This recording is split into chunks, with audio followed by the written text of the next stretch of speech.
Madam Mayor, we're recording. Thank you. Good evening. Happy summer. I think I'm gonna take this waiting. I'll call to order the regular council meeting for Tuesday, May 2nd, 2023. Is there any public input? As the meeting is now open to statements from no more than 5 members of the public of no more than 2 minutes in length.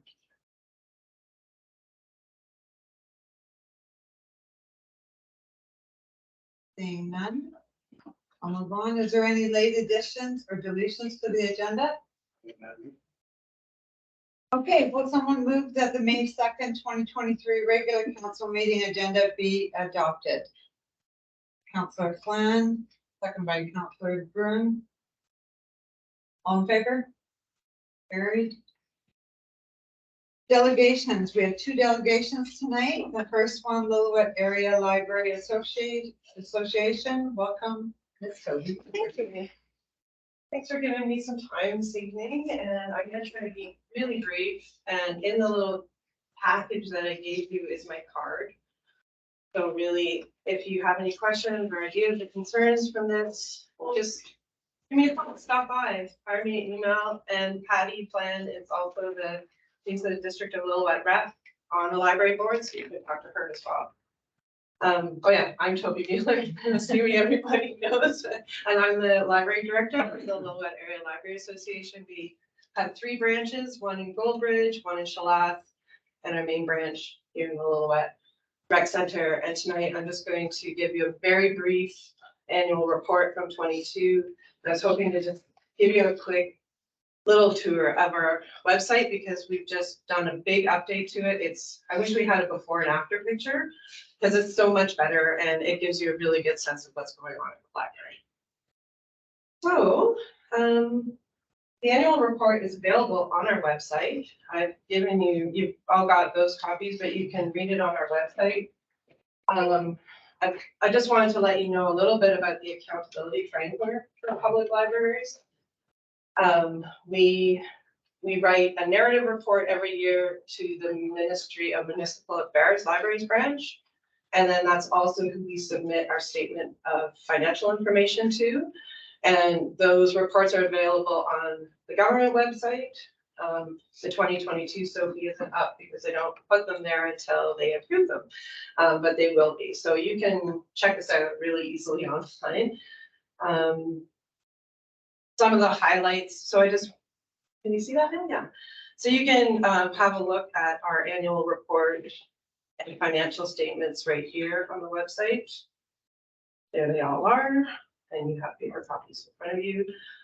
Our financial statements are really simple. I wasn't going to go through them unless anyone has any questions. I also wasn't going to read the annual report for you because I'll read, and I've shown you where to find them, but I did want to mention like one big highlight last year was that a group of interlinked libraries, and that's our library federation, we're a member. It's all the libraries on the Lower Mainland, all the Sea to Sky libraries, and the Sunshine Coast.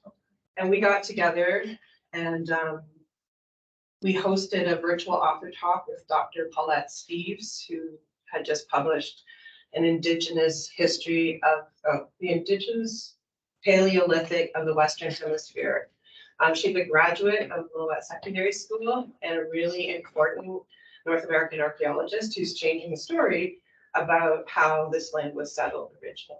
And it's fascinating talk and it's available on our website. I'll show you where.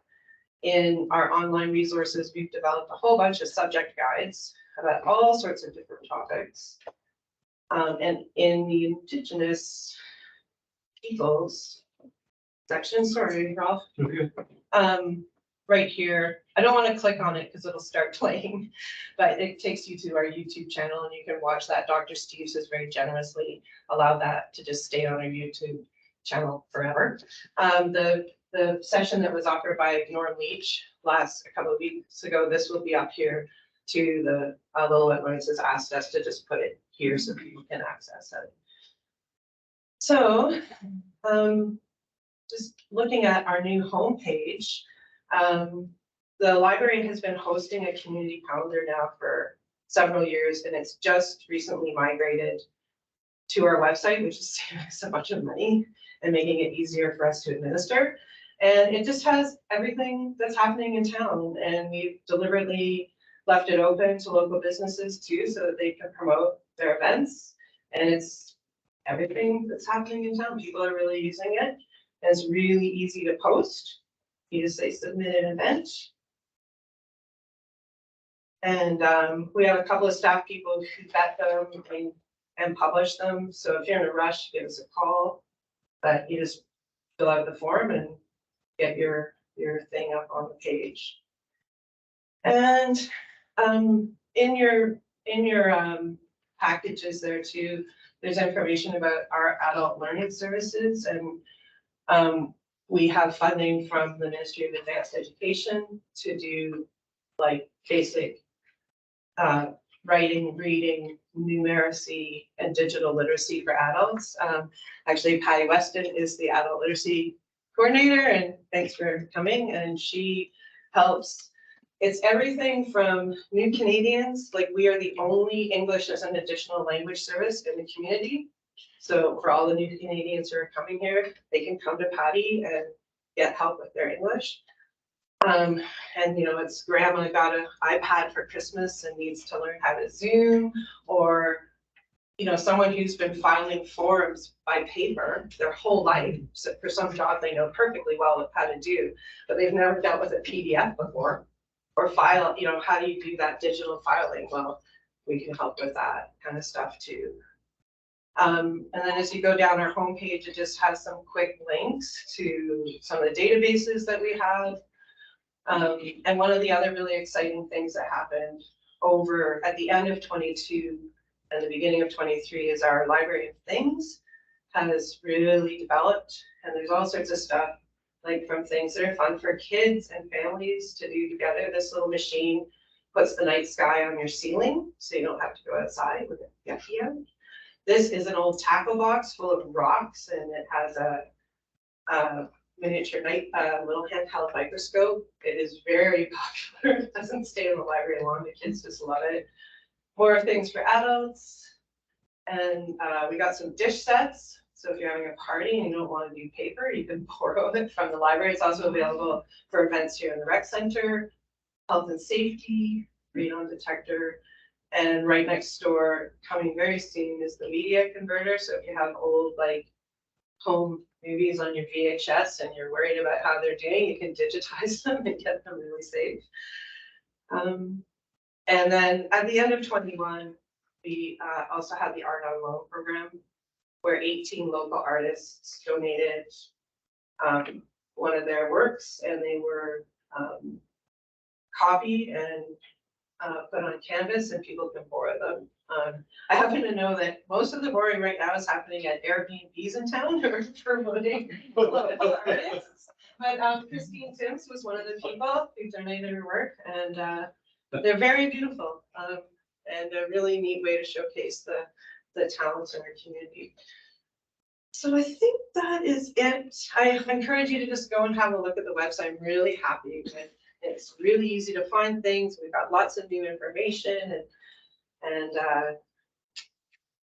of course there's books. Don't let me not forget the books. You can borrow books from every library in British Columbia, or even all over Canada. If no one in British Columbia has it, we can get it for you from anywhere. So. And the only other thing I wanted to mention, because it's been in the news, is that the provincial government gave part of their surplus to the public library system. That was $45 million for the whole BC public library system. And what it translates to is $89,000 for the Lillooet Area Library Association to be spent over 3 years. How much did you say? 89K. $89,000. It's significant, but there's some back history there that provincial funding has not was frozen almost 20 years ago. And there's been, you know, some advocacy to try and just get that up to inflation, and that hasn't happened. So they've been, last year we got a one-time grant. It was $32,000 for the Lillooet Library, and then this year, again a one-time grant that you can't do long range planning on. We have to do discrete projects and programs probably because we have to spend it in 2 years. So I met with the library finance committee and I'll be presenting a new budget basically at our board meeting at the end of May, and that'll be in the minutes, so you can put that in. But I think that's everything. Like I said, you can ask me questions now, but I welcome just phone calls or anything. Thank you so much. That was impressive. I have one question. Do you have more of these? I just noticed that at the hospital, we have a lot of seniors and they don't have, the ability to pull the floor, so they get very frustrated with them. And, you know, if they're seniors living alone and I'm often think to go to the library, to my friend there, blah, blah, but if you have any extra of these, that would be. Appreciate it. Yeah. Empty your purse, I could use. Okay, But this might be. Okay, excellent. Thank you so much. Excuse me. Any other questions? Any other questions? Just want to say the website looks really good from the last time we looked at it. Yeah, Thank you. put a lot of work into it. All right, well, thanks for your time. Okay, Great. thank you. Thanks, Toby. Hey, next delegation, Lillooet District Historical Society. Welcome, Mr. Kevin Goforth. Thank you. Good evening, everyone. We feel that it's very important that we're all on the same page on what is going on with the Lillooet District Historical Society and the museum. You'll all be happy to know that the museum opened today. I was there until 3 o'clock. We had 30 some odd people by that time, and the donations were flowing like crazy. So it's pretty awesome. I just so that everybody knows who the board of directors are for the Lillooet District Historical Society. Myself, I'm the president. Chief Michelle Edwards, she's vice president. We have Eric Stathers as our secretary. We have Johannes as our treasurer. We have Dr. Paulette Steves on board. We have Mark Lappin on board. And we also have Barb Hillocks. This group of people that we have in the society are phenomenal. We work together so well. Everybody has their own, area of expertise, and it's amazing. We have our two workers. We have Betty Lou Calhoun and we have Farmer. They're both working. They'll both be working 30 hours a week. The museum will be open 7 days a week. We are not going to close the museum at all. We've had to work our butts off to get the museum into shape so that we can open. It's spotless. Betty Lou and Farmer did an amazing job making the inside very, very clean. And they also worked on the outside, cleaning up all the leaves and stuff. It looks really, really well. There are a few things that I would like to get together with the district or with John Garou and have a few of the trees that are growing into the museum to be taken out, stuff like that. But we'll work on it as we get along. I say, so we're 7 days a week. I've contacted Stantec. Now, Stantec is the company that comes in, and in 2009, they did an estimate on what it was going to cost to bring the museum up to grade, up to the right specs. It was almost $500,000. So we've got them coming in again. We applied for a grant and we got the grant for $10,800. So I've emailed them today. It will be about a month and they'll come. They will go through the museum again, make sure that everything's written down, so that the building is up to code. We're getting them to private or to categorize everything from the most important down to the least important. Once we get the report back from them, then the board will get together. We will either have to work on sort of getting that building repaired and building onto it, or find out if it's cheaper just to have a building torn down and have something new put up. That, of course, is going to be a lot of work for us, but we are all there willing and ready to do what has to be done to make sure that that museum continues to stay open and continues to bring in our tourists. If it comes to the fact that we have to, or that it's going to cost too much, and that we know the expense is going to be phenomenal, not only just to build a new building, but of course we have to have the architects or the everything's gotta be sifted through, you know, to make sure that there's no artifacts or that. And so, if that is the direction that we're gonna, one way or another, whatever, whether or not we decide to keep the building and renovate it and fix it up, we are still gonna be left with a problem of where we are gonna store everything that's in that building while it is being renovated or being torn down and rebuilt. I'm not sure exactly how things are going so far with the district, and I know that they are applied to get the school board maintenance shop and stuff like that. If that's the case and the district does get that, we would like to put our names in to have that as a possible temporary museum until we get whatever done. Because first off, if we have to move stuff, we don't want to be moving it miles. We want to move it to be as close as possible. And not only that, if we keep that, can keep the museum in close to where the museum is now, it'll just make it so much easier for all of us. We are also, we are applying to, going to apply to have the visitor center back at the museum for next year. That's where it should be, and so yes, we'll get fine for that. Other than that, that's where we're at right now. And I would like to call on Bill Hannes to come up, and he is going to let the board know, or let you guys know exactly where we are at financially. Thank you. Yes, so I'm Jonas. I'm here today in my capacity as treasurer of the museum, not in my capacity as working for the chamber.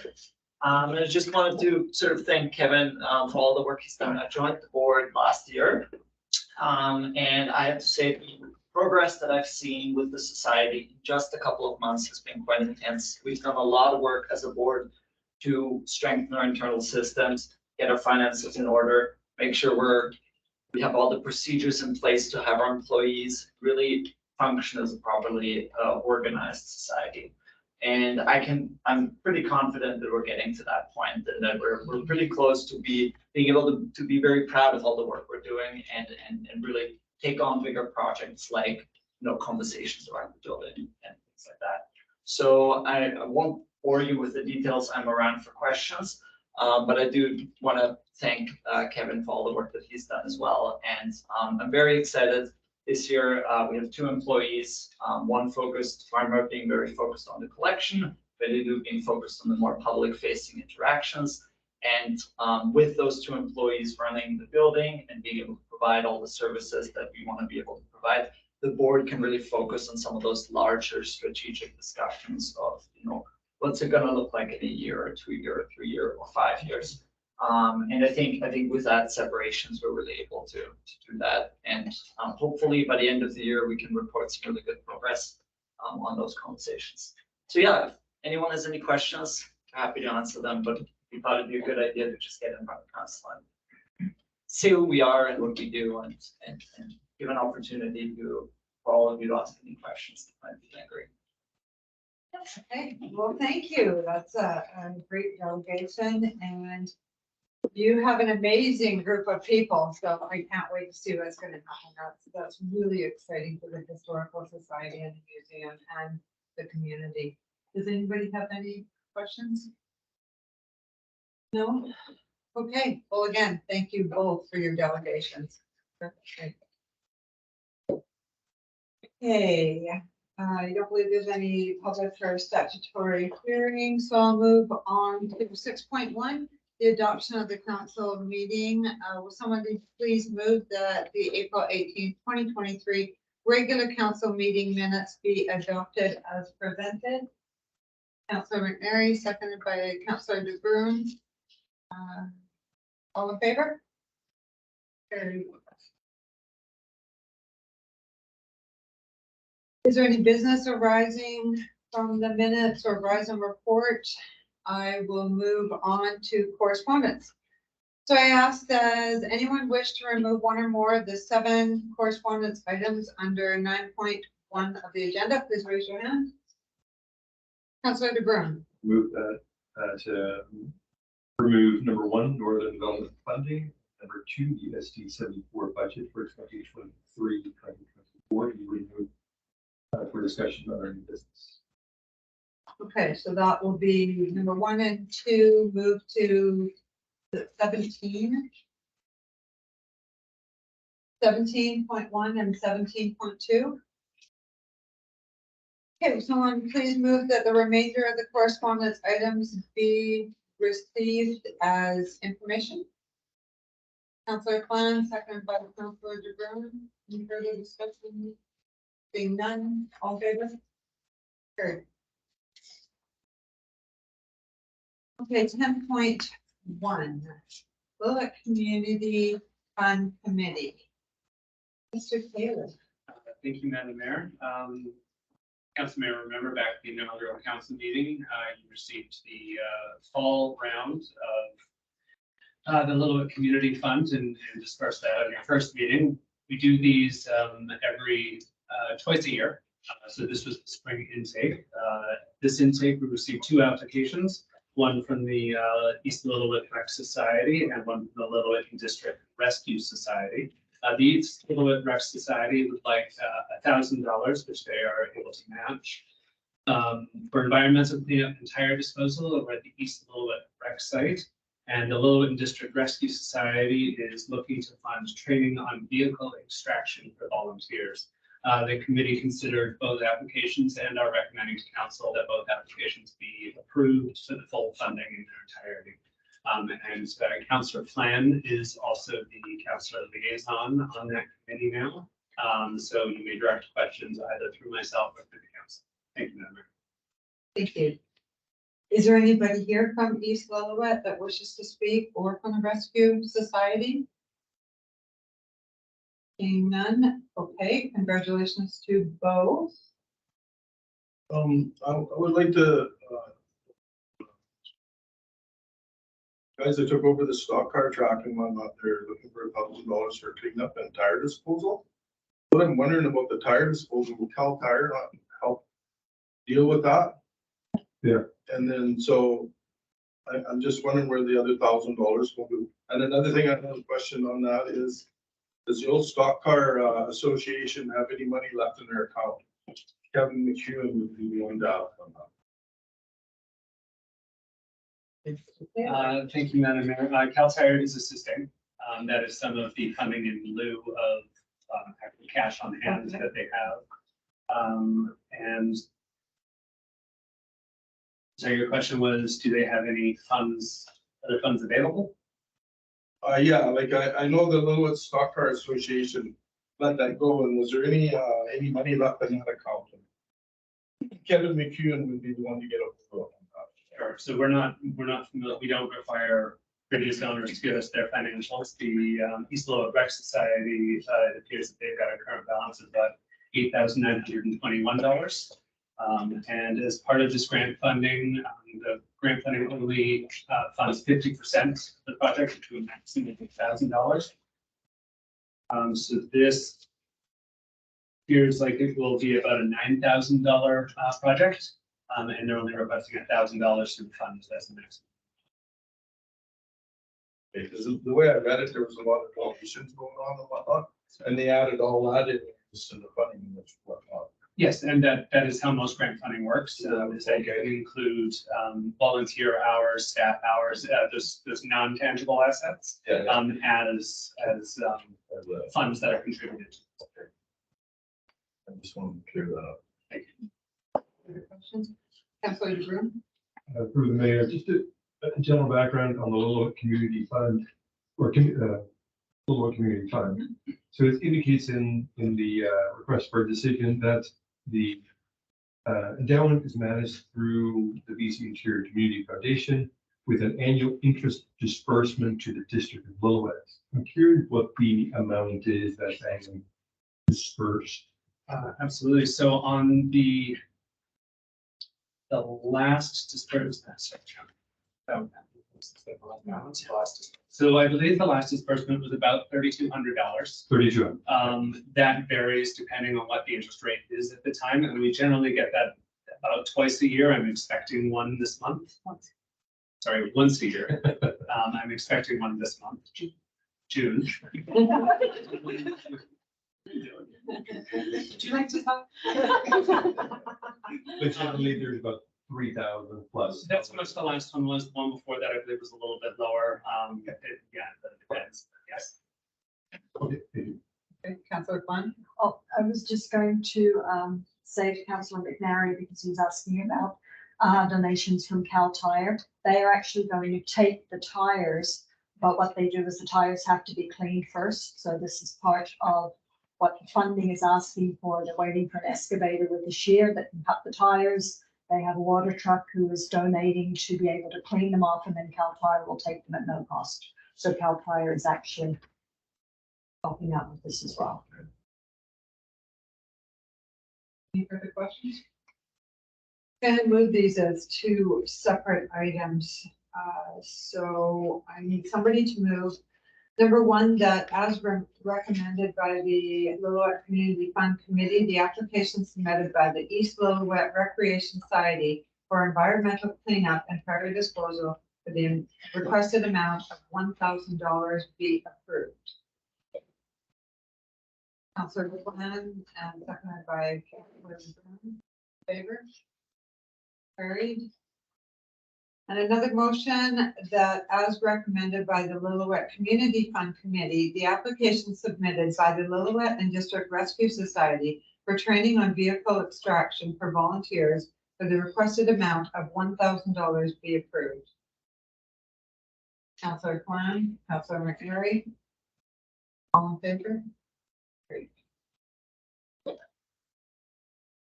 Congratulations to both of those communities. This is a great the Lillooet Community Fund, because, you know, as you know, we don't give out donations to groups, and this is an opportunity for people, nonprofits that need a little bit of help to apply. 11.1, Statement of Financial Information, the Sophie Report. I'll turn this over to Hitler. Thank you, through the mayor.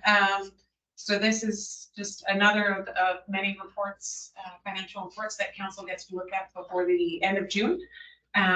Statement of financial information includes our audited financial statements that council approved at the last meeting, as well as a number of schedules that are required by the financial information regulation.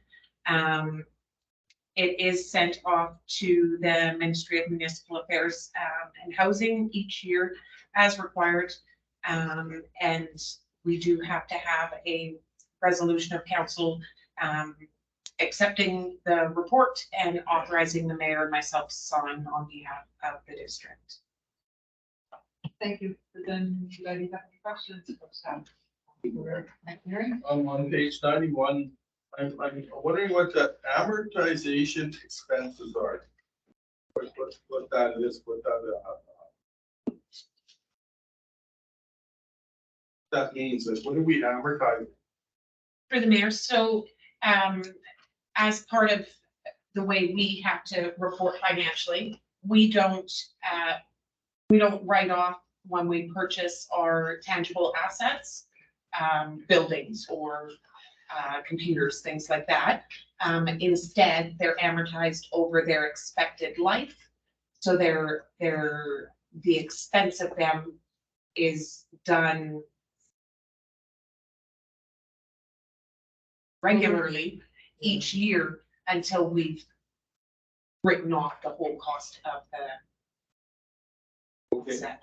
And this amortization, is that vehicles or what is it? Because it's fairly substantial. Absolutely, it's all of our assets. It's our water lines, it's our buildings, it's our vehicles, the treatment plants, PRVs, storm drains. Okay, thanks. I have another question.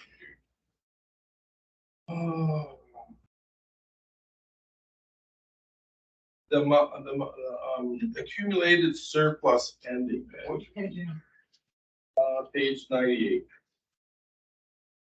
I tried to understand this and I thought Ralph could help us out with that.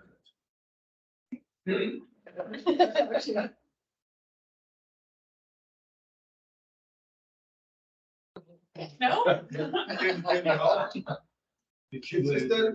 The end number there, the $36 million, I don't understand. And then on the next page, page 100, it says we have a 11, just about 12 there.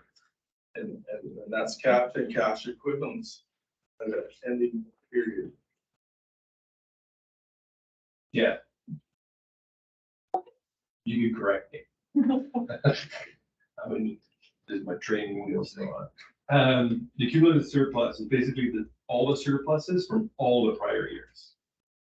So every year that there was a surplus, you add it to the cumulative surplus. So that's why it goes with that. So we can spend all this money is what I'm saying? Not entirely. No. And, because I mean, and that's where the second page comes in. The amount of money that we have is only 12 million or so. Financial assets is 12. But in part, I don't know, is it fair to say that the accumulated surplus is basically represents the amount of assets that we own outright? In part, yes. If you go to page 109.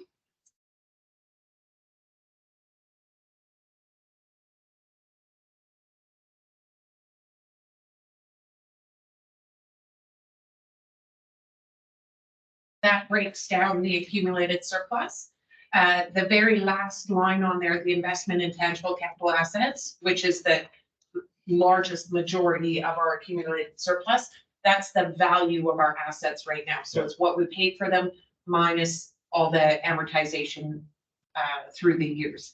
The rest of that in general is what we're able to spend.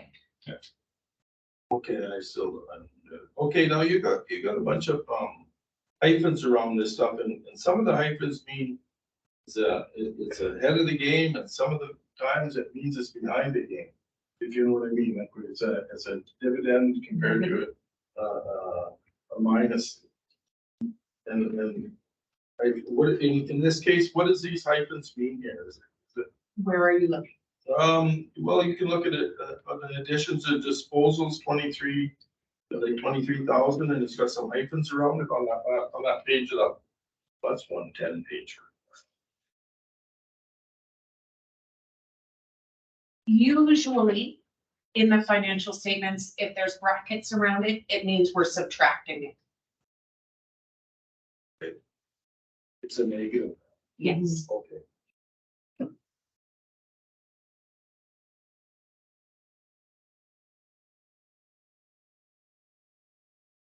Thank you.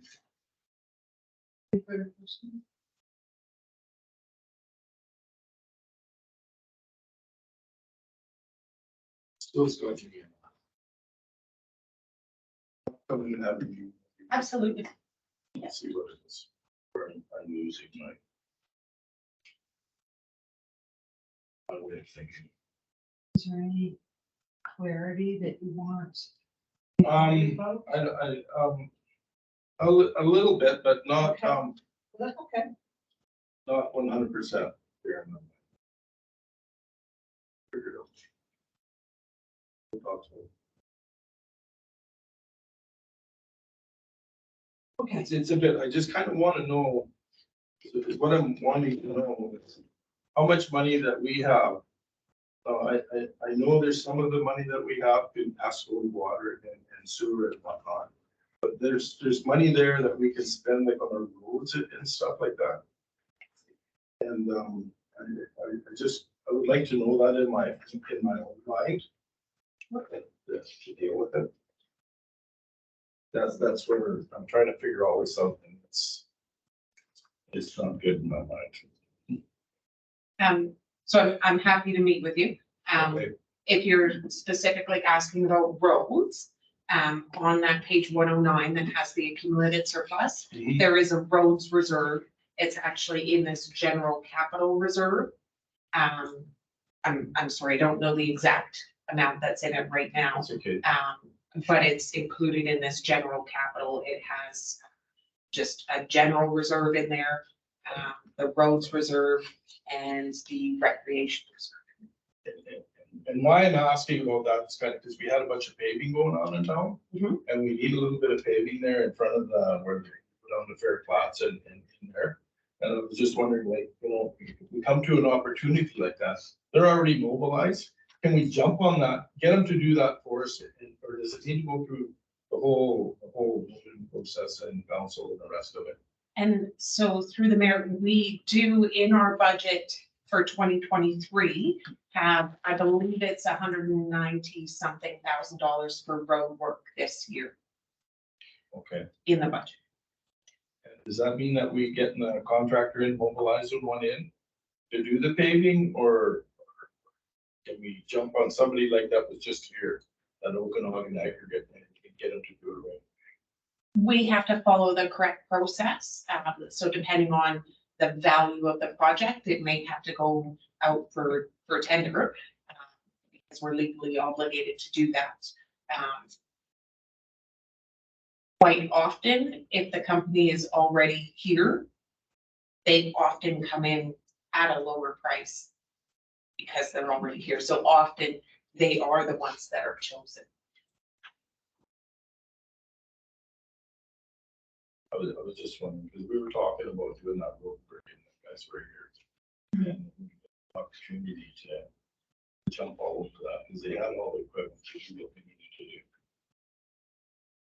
Yeah, that was discussed, senior staff in public works. It's quite possible, I haven't checked back with Mr. Darling on it, but it's quite possible that the schedule of contractors themselves didn't allow them to do it.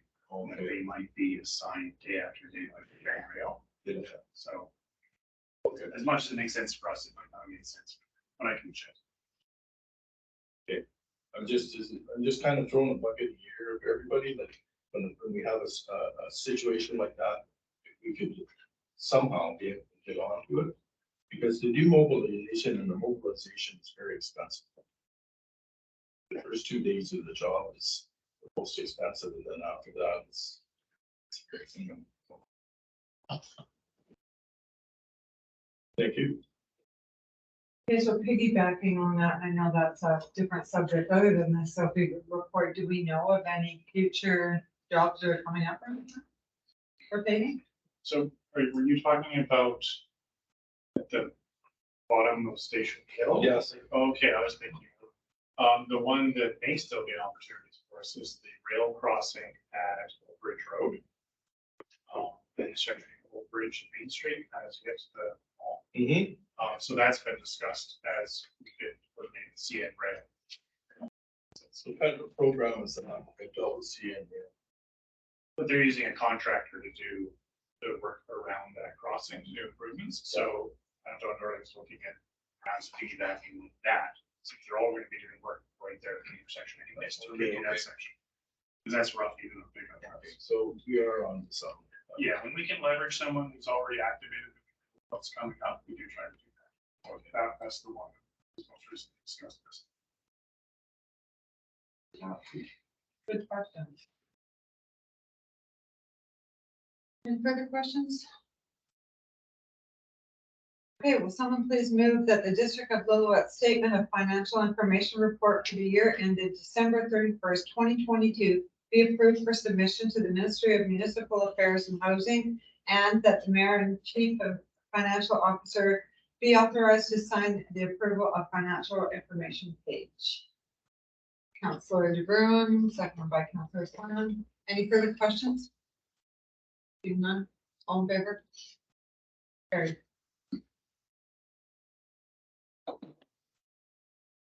12.1 DVP 23-004-348 Reynolds Road, variance to frontage requirement and road improvements. Mr. Taylor. Thank you, Madam Mayor. Today I have actually invited Christina Timms, the planning tech, to present this item. In the event that I get hit by a bus, I feel like that planning application will still be able to come. So I will turn over the floor to Ms. Timms. Thank you. Hello. Okay. So DVP 23-004 is an application to vary provisions of both the zoning bylaw and services bylaw, facilitate a one-lot subdivision at 348 Reynolds Road on platform. Currently a 1 acre lot that is vacant with the exception of one small shed. The owners have applied to subdivide, creating one additional lot as a panhandle in the rear. Each lot is about half acre or 2,000 square meters. The official community plan has designated the area as suburban residential supporting half acre lots when they're connected to municipal water and not sewer. USDP supports infill development as opposed to expansion. The subdivision of this lot will provide 2 lots to build housing.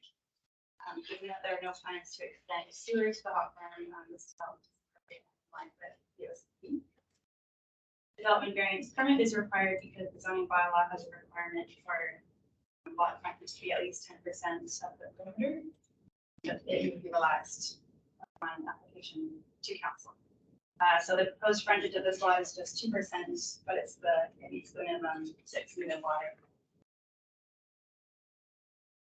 The applicant has also requested to vary the minimum front setback for an accessory building to accommodate the existence of the solar shed. It does meet the required 1.5 meter side setback, less than 10 square meters. The reason we want a very different setback is because the zoning bylaw says that accessory buildings have to be at least 2 meters behind the house. They want the flexibility to leave the shed where it is regardless of where they build their house. Sorry about that, given the large and rural nature of the lot. The last request is to vary the requirement in the subdivision and development services bylaw for a 1.5 meter paved walkway and 1 meter gravel shoulder from required to not required. As a rural neighborhood, it doesn't really make sense to have sidewalk for paved walkways. If they're just constructed in short sections without a plan to connect them. The SDS bylaw is under review this year to address what future frontage improvement.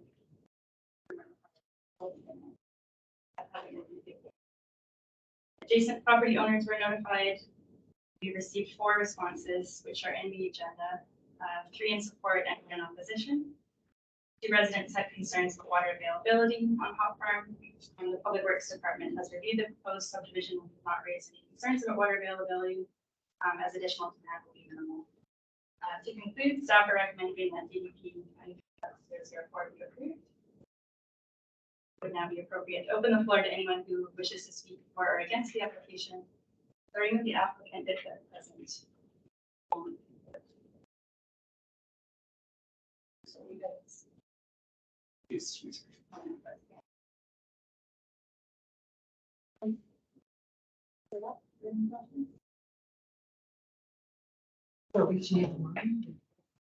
did say that she had an appointment between 5:30 to 6. Okay. That's why I think she thought. Mrs. Roberts, if you would like to address council at this point, you can turn on your camera and your microphone. Oops. Hi. Can you hear me? You can, thank you. I'm not sure what to say. I've never done this before, but my family and I really love Lillooet and we're excited about moving up. And we'd like the flexibility of being able to build a place for our senior mom and our adult kids as well. Although we don't actually have the funds to build 2 places now anyway, but we'd like to build that flexibility in as we do our design. Yeah, if you have any questions, I'm happy to answer them. Councilor McNary. Water. Madam Mayor, point of order, also open to the rest of the floor and see if there's anybody who wishes to speak if they go there just. Okay, so is there anybody else that wishes to speak regarding this DDP? Seeing none. Okay, Councilor McNary. Water, is it not an issue at all? Because we've had other applications like this where we've had water issues for fire and whatnot. There's one water we need for fire for these houses, for this fire hydrant, that water main is not big enough. I believe that's an issue here. As I said, our Director of Public Works, Don Darling, has reviewed the infrastructure in the area and the application. Any concerns to that effect? Okay. Something to add? But Madam Mayor, every application does go through that process. If the approving officer or the Director of Public Works and Utilities feels that water modeling is appropriate, then we would requested at that point. The size of the infrastructure on the hot farm at this time does provide an adequate supply. I believe that there's a perception that there's not enough water on the hot farm, and that may have to do with seasonal water restrictions. But at this time, based on it feels like we've had a lot of subdivisions up there, but it's still not a relatively large amount. We're not concerned yet.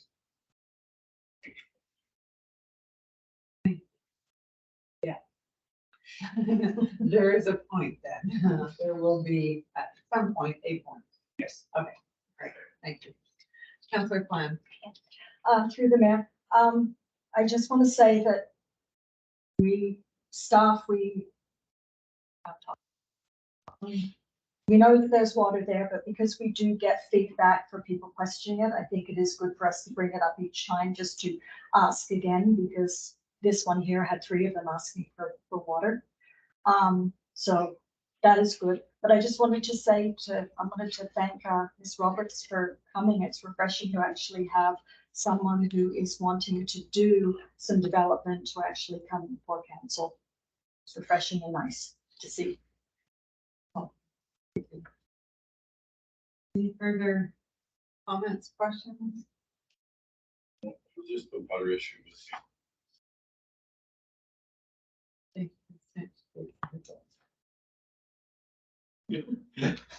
Okay, will someone please move that the development variance permit DDP 23-004 for the proposed panhandle subdivision at 348 Reynolds Road, legally described as lot 51, plan KAP 10764, district of lot 162, Lillooet Land District, to vary the following provisions as written. Motion? Yes. Councilor DeBruin, thank you. Seconded by Councilor Klan. Any further questions or comments? All in favor? Motion carried. Thank you. Okay, 12.2, 2023 tax rate bylaw. Thank you through the mayor. So with the adoption of the financial plan bylaw, council approved an increase of 5.7% in property tax revenue. This tax rate bylaw that's before council does generate that increased revenue. I did have a few questions from people. Why did we approve a 5.7% increase, but these people are seeing a 6.5% increase? That's not what we approved. So council approved a 5.7% increase in revenue. So our circle used to be this big, now it's just a little bit bigger.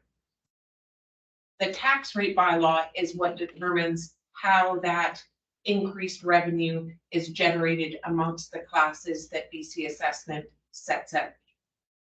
Unfortunately, one of the classes, which is utility class properties, which is usually, I believe, the property that runs underneath like the hydro lines and things like that. So that class of properties, the tax rate is capped by the provincial government at 2.5 times the business class rate or $40, whichever's higher. At this point, $40 is the highest. It's higher than 2.5 times the business rate would be. And it actually, so the utility class of property is actually only seeing a 3.6% increase in their property taxes. The rest of the classes have to make up that difference because we still have to make up that bigger circle. So that's the reason for why it doesn't say 5.7 everywhere.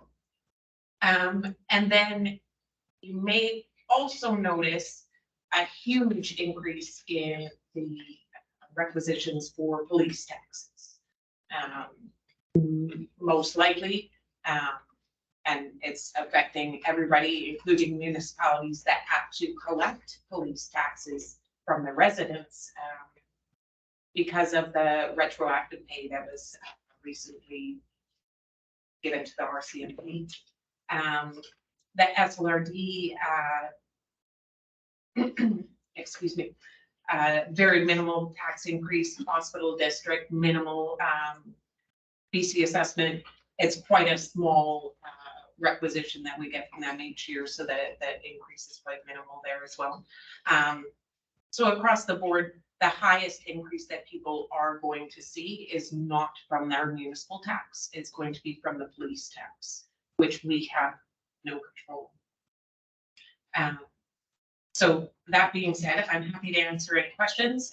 Staff are recommending that council give first 3 readings to the tax rate bylaw. It does have to be adopted before May 14th, which has to be a weekend. So it does have to be adopted by May 12th. Thank you.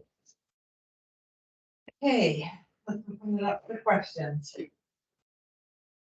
Councillor Plan. Through the mayor, not really a question, but I was going to ask about the 5.7 and the 6.5, and I appreciate you doing that before asking, because I know if I was confused publicly, if anybody else had grabbed the agenda to see what it was, I thank you for explaining that.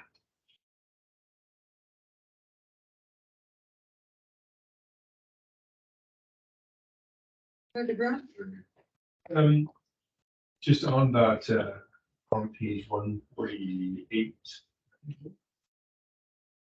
Yeah, 148.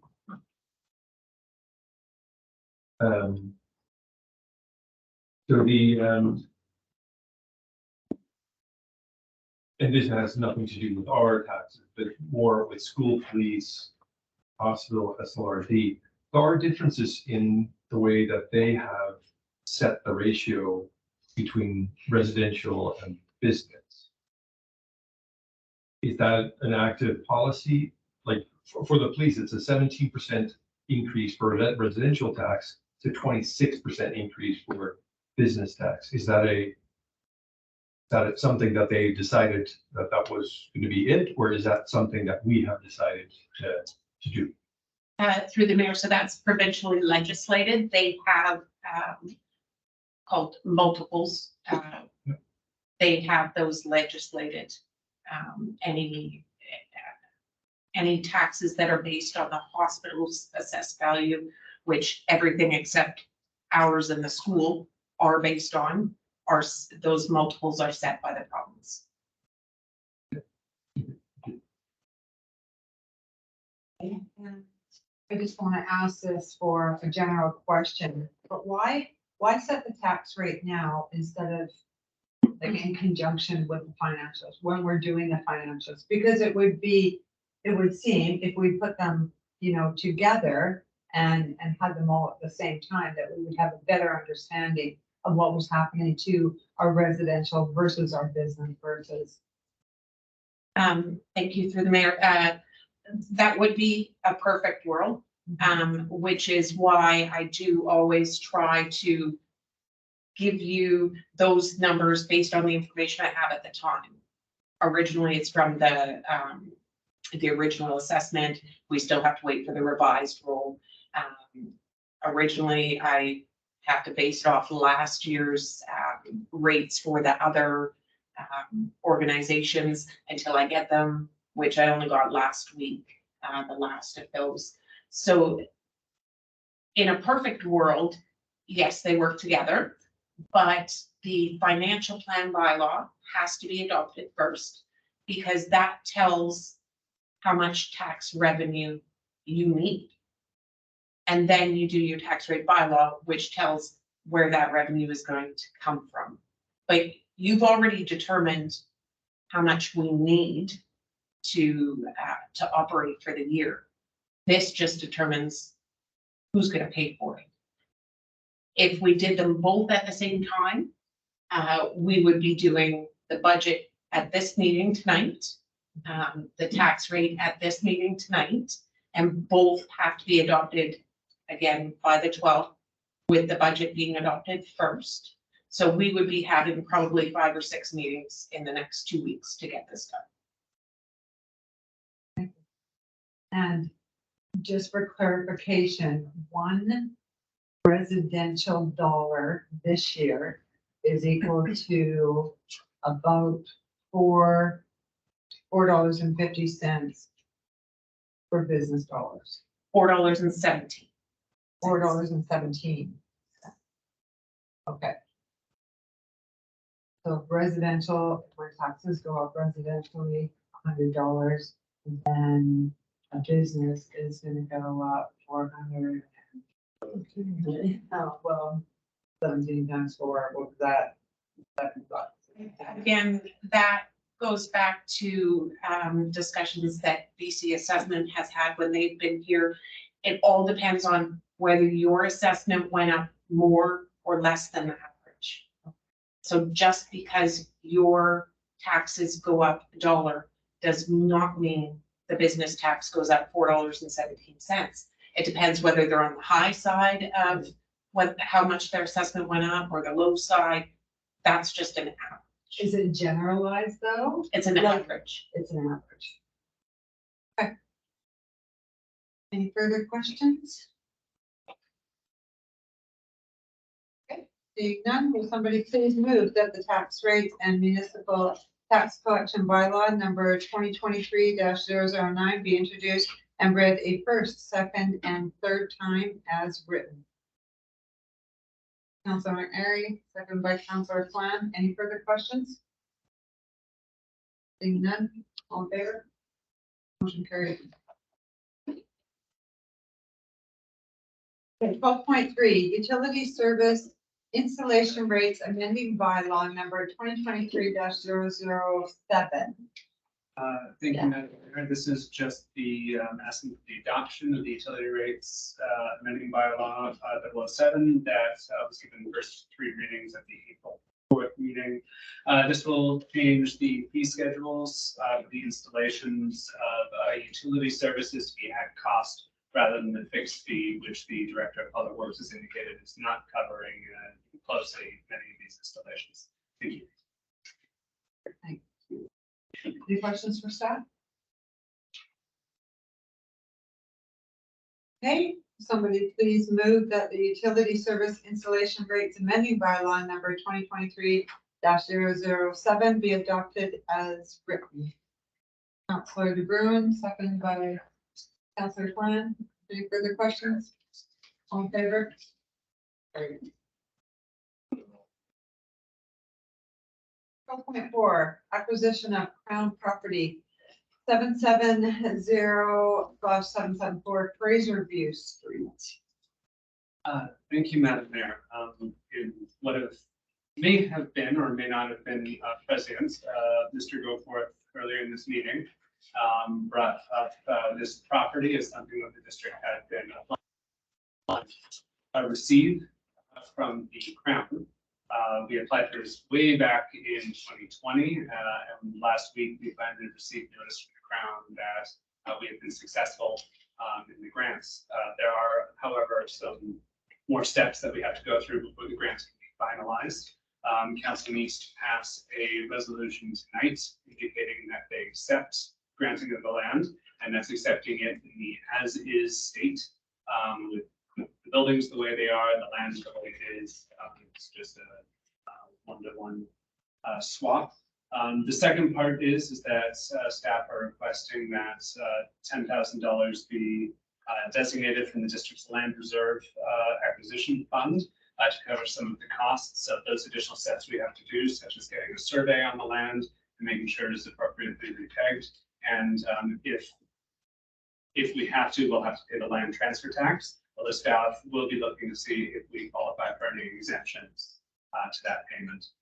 So the $10,000, if approved, will just go to cover those costs. It won't go to cover any other costs, and they will remain in the reserve if they are not needed.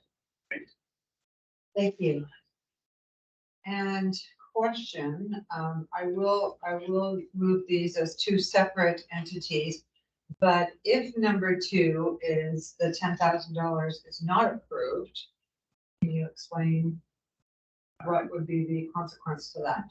Yes, that would mean that the stereotype the government moves too slowly might be true, because I will have to come back and ask for permission each time for each expenditure.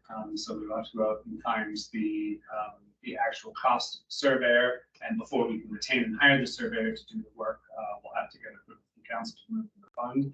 We only have 90 days from the date that we accept the grant from the province to complete these next steps. So it's just trying to get that pre-approval so we can just go ahead and finish up this acquisition process and get the land transferred to District 6. Perfect, thank you. Through the mayor. Yes. Can our guys just go see if the pegs are still in the ground without hiring a surveyor?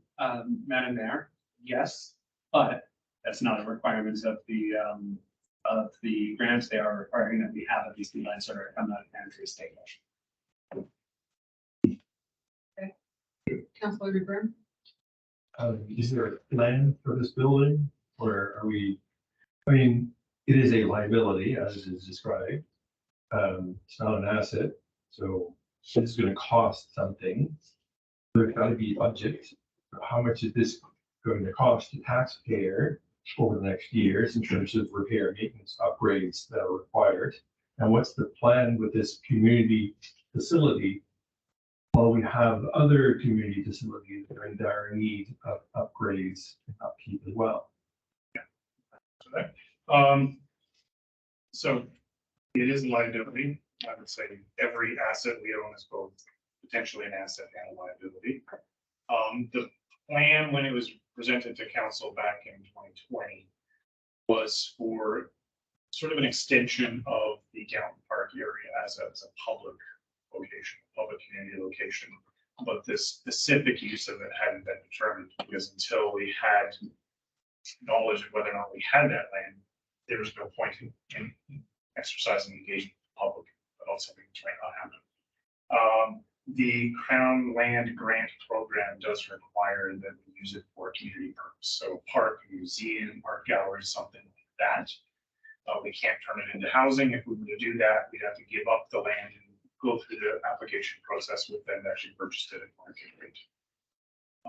There was no appetite for that at the time. There's no guarantee that they would grant it to us either. They may actually choose to keep it for community use as just a vacant property, or to offer it to a nonprofit. Neighboring band. So the decision of council was to try to pursue a Crown Land grant for a community purpose.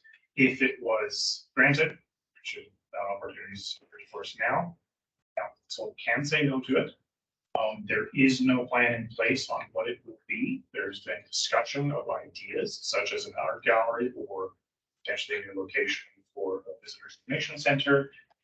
There's been conversation about a sort of community market space, so moving the farmers market into there is more permanent sort of location, would be indoor outdoor. This sort of structure building is cinder blocks. It's a machine mechanic shop for the school district right now, and it's been looked at by some artists in town. We think it would be fantastic as a pottery location. There's apparently a plethora of potters in the region may actually be interested in using that space because it has the ventilation, it's fire resistant, and so forth. So all these ideas would be discussed with the public and arts professionals as to what they're interested in. That can be at least revenue neutral, the district. There would eventually need to be costs for upkeep, but nothing immediately. Buildings are as they are, quite deteriorated, as long as we're not inviting the public into them. About code or so forth. The old schoolhouse is basically derelict. The workshop is fine now. It has been used by the school district for quite some time. So we know it's safe in its code. But whether or not it's going to be turned in anything, that would be a public engagement. So we're asked to make a decision to acquire a liability for which we have no budget, no plan. Opportunity to gain property. Yeah. For public use. So potentially we're stuck with a building that requires a lot of taxpayer money to, and we may not end up with a plan that will be revenue neutral, because we can't find any organization, community organization that will pay actually to lease the space or to occupy the space. Because that we're then dependent on their budgets to see whether they actually have funding in order to, I mean, does the current currently the Little District Historical Society pay any rent for the museum? Does the Miyazaki House Society pay rent for the Miyazaki House? But at the time in 2020, when this was floated, there was an individual in the community connections to Vancouver who already had a line on what they estimated $1.5 million to do renovation of the schoolhouse. That person was last I heard in town. The schoolhouse itself is historical, so I wouldn't be surprised if the district is a member of the BC Historical Society. So I wouldn't be surprised if there's funds available for renovation of the schoolhouse itself, which is in most dire need. But no, there's no budget or plan at this point because we didn't know if we get one particular use. There is that opportunity as well. We could simply be demolished and burned space.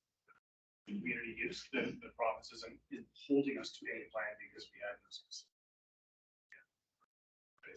As well, the district couldn't just turn it back to the province, just as the school district did. The school district didn't need it. They came to us first because they'd known the district had been asking about that property for a number of years and said, hey, I wanted to let you know, releasing this. So the council wanted to basically retain the land for a while, go through public engagement, see if there's funding available for renovation, see if there's a society interested in taking this on, or a couple societies. And if it doesn't work out, contact their crown and say they'd like to give it up, and they may offer it to someone else, or then they sell it at market rate, level it, and build up. Whatever's on it. Could we sell it? Yeah. For rate and whatnot? No, in order for us to gain this land as a crown land grant, it has to be for community use, a park, art space or something like that. If we want to do something that would generate revenue like housing or commercial operation, we have to give up the land and try to purchase it from the province and market, but we'll be competing against anyone else who wants it as well. Is that is good commercial. Councilor DeBruin? Question? Okay, well, Jack, so for me, I think that this is an important piece of property because nobody gives us land for nothing, right? It's a once in a lifetime opportunity. And, you know, I'm not saying that we're gonna tear it down or anything, or I'm not saying that we're gonna restore it, but like Mr. Jeniger said, there's opportunities out there to do things like that. We can turn around it, we can restore it, or we can tear it down and have a community piece of property there for whatever reason. But are the bathrooms on this lot too? Or are they over on lot 3? So the bathrooms that we just put in there, they're actually located on that lot PT2, correct? Yes, we've been paying the school district one for years. Right, so that would partially be ours as well. So that's part of special of that. Yes, every dollar counts. Any further questions? What is this gonna cost us this lot in the end? It's the cost of a surveyor, like right now, to acquire it, would be the cost of a surveyor and the cost of potentially land transfer tax, which we're gonna try and get out of. Long run, that's really up to public engagement. What the public tells they want to see happen there, and what council decides to go with. How much did we spend on the bathrooms? I think the budget was 197,500, I believe, is the total budget. as for the washrooms, the flags, the lighting. Bunch of it. But That was a grant, not 100%. so it did cost the taxpayers some money to put that in there. Is that located on one lot or is that located on both those lots? I guess it doesn't. I think it's located on one lot and the schoolhouse is located on that corner lot. Yeah. Councilor DeBruin. Is there an obligation for the province to take it back if we decide at some point that we no longer want it? Or is there some sort of a process where they may say like, yeah, we don't want it? And that we're end up stuck with it. From what I've seen from the Crown's land policies, they hate land. Explain why it took them 3 years to say yes to this. And they always seek profit. So it's right in their policy, which are online. And they were very clear upfront when we made the application guideline for a Crown land grant. They're absolutely clear that you cannot use it for any sort of profit making thing. So all we have to do is tell them we can't afford to maintain this. We want to turn it into housing or a business. And I'll go, whoa, that's bad. It would trigger them to want building back. It's very unlikely they'll just give it up to us. So it's must be all. But yeah, the default is they take it back.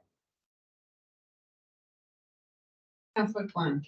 I don't really have too much to say, other than I think this is an opportunity we shouldn't pass up.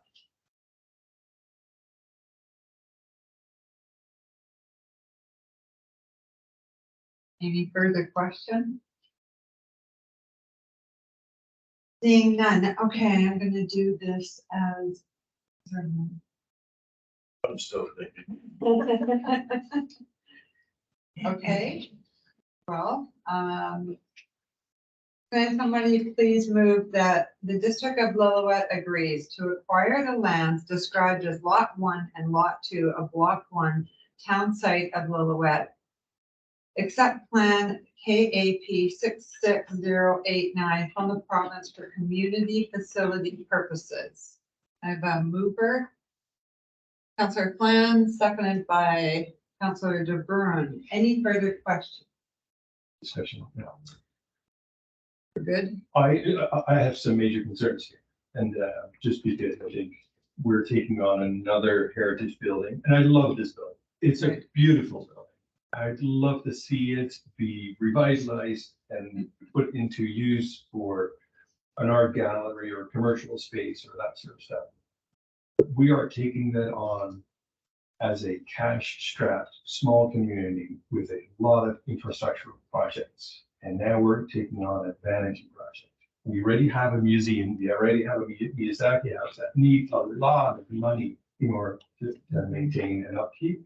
And now we're taking on a third heritage building with all of its, all of its problems that will come. It's going to be filled with asbestos. It's going to be, it's going to have so many issues that the cost of trying to get that into a state where it could serve as a community facility, like an art gallery or a visitor center or that sort of stuff. It's going to cost us millions, and I think I think for the community would be better served if that would go to commercial sale with restrictions that heritage building be maintained, that the character of the building would be maintained, and some entrepreneur turns it into a tea house or something where it can make a profit and that sort of stuff. I just don't see that the district is in a position financially to support such an old building while we have two others that have been neglected.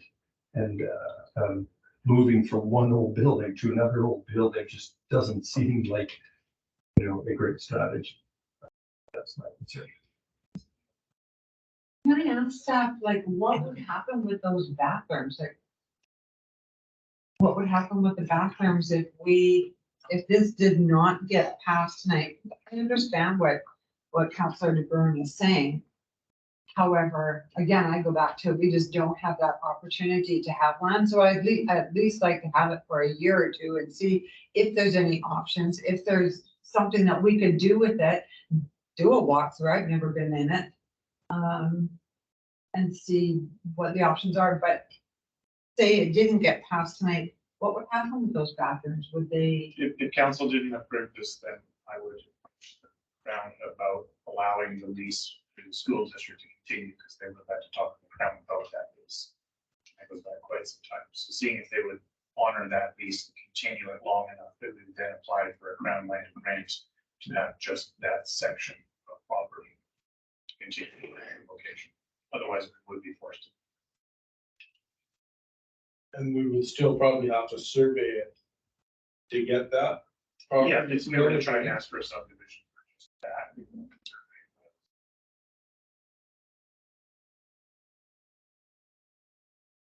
Councillor Plan. Through the mayor, I get where Councillor de Bruin's coming from, but I don't think that we should pass this up.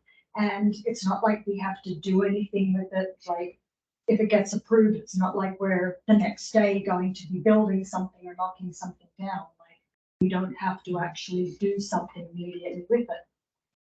We can sit and, as you said, we could sit on it for 3 years, and then if we change our mind, give it back to the Crown, That's correct? correct. The property is fully fenced Yeah. for So- security reasons. There's no obligation for us to do anything. Yeah. Any mobile. Yeah, with that property being so close to Downton Park as well, to be able to expand on the park, and then we have our downtown revitalization coming on, that's something that we can, at least if we have the property there and it sits for a little bit, we can strategize more on how we can use it to benefit the whole community. So I honestly think that we shouldn't pass this up. So I have to wait, sure. No, you should. Part of the initial conversations about the space was very much focused on markets and artisan using farmers market and encouraging artists within the Lower End region to utilize that space for profit, but through the market. Like one of the comments being, so it's like a miniature Granville Island. So it is commercial, but it's community space. So it's in the park, but it's a market. And can we get revenue on I don't see why we couldn't lease it to an organization. It's direction, somewhere to go. Councillor de Bruin. If we have such a location, community hub. Community hub is located in central downtown. It offers all the community artists a space to exhibit their wear. It's where farmers markets have the ability to store goods and that sort of stuff. It already exists. Maybe not as a fancy building as probably in a building currently in a better state than the schoolhouse, but there isn't maybe not the potential to make it into something fantastic. I'd rather see that building, the old schoolhouse building, be turned into a commercial space next year rather than for us to sit on it for 3 years and then make beautiful plans with no funding in order to make that happen, because the list of priorities that we have is long. And then in 5 years, turn it back over to the province for them to do what could happen sooner. Councillor Plan. Staff, do you want to answer? I just wanted to warn that there's no guarantee that the heritage building will be protected by the province. If they're looking for maximum profit, which is what their policy says they're going to do, they will probably say take the land as is, tear it down, and they wouldn't protect that schoolhouse, and we would have to protect that.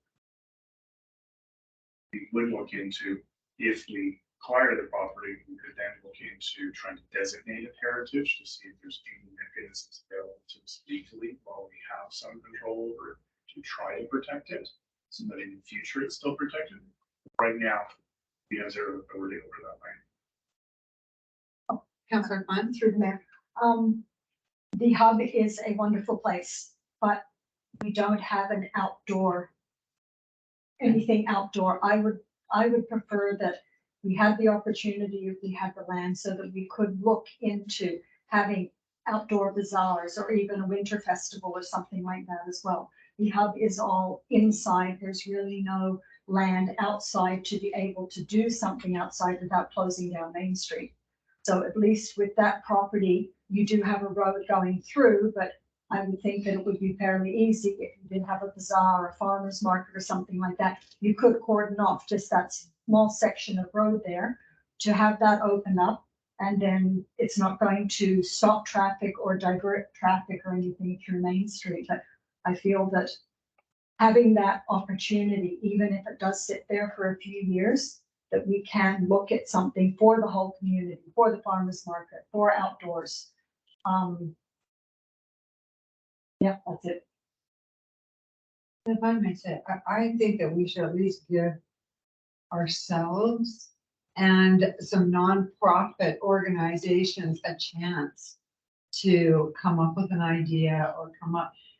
I don't know if it is filled with asbestos. I don't know what we could even do with. It was built pre-asbestos. Pre-asbestos? There's no insulation, it's just external walls. So we need a tour of this place. So, I mean, there might be nonprofits that have another utilization for it. And like I said, I'd just like to give it a chance to see if we can always give it back, whether it's 3 months or 3 years or whatever. It's, you know. What's the chances, of getting grants for that kind of stuff in the end? Considering that it's probably a heritage building, I think it would be pretty high. Yeah. And just those like yourself who may have history with the building itself, I think we could probably raise funds just from the community, especially if we go through a nonprofit society, like a historical society. I think that there could be quite a bit of community interest in contributing to funding renovation, and the provincial BC Heritage, which we are a member of, they have grants for restorations. Are they big grants or are they just little grants? Some of them are big. Has anybody looked at the building to see what actually has to be done to it? Not from an engineering or builder's perspective, just from a, could this building be made useful in some way? From a layman's perspective. So how could we go about finding how derelict it actually is? We can have an assessment done. It would cost some money. Staff would have to bring it up, so I don't know. Do we get a local guy to do that, or would we have to get somebody very professional to do it? Stantec. Maybe you could partner with the Historical Society and when they're out here reviewing the museum, they can maybe pop across the street and pick the old school up too. They have expertise with buildings and that. They give the recommendations. And rough costing.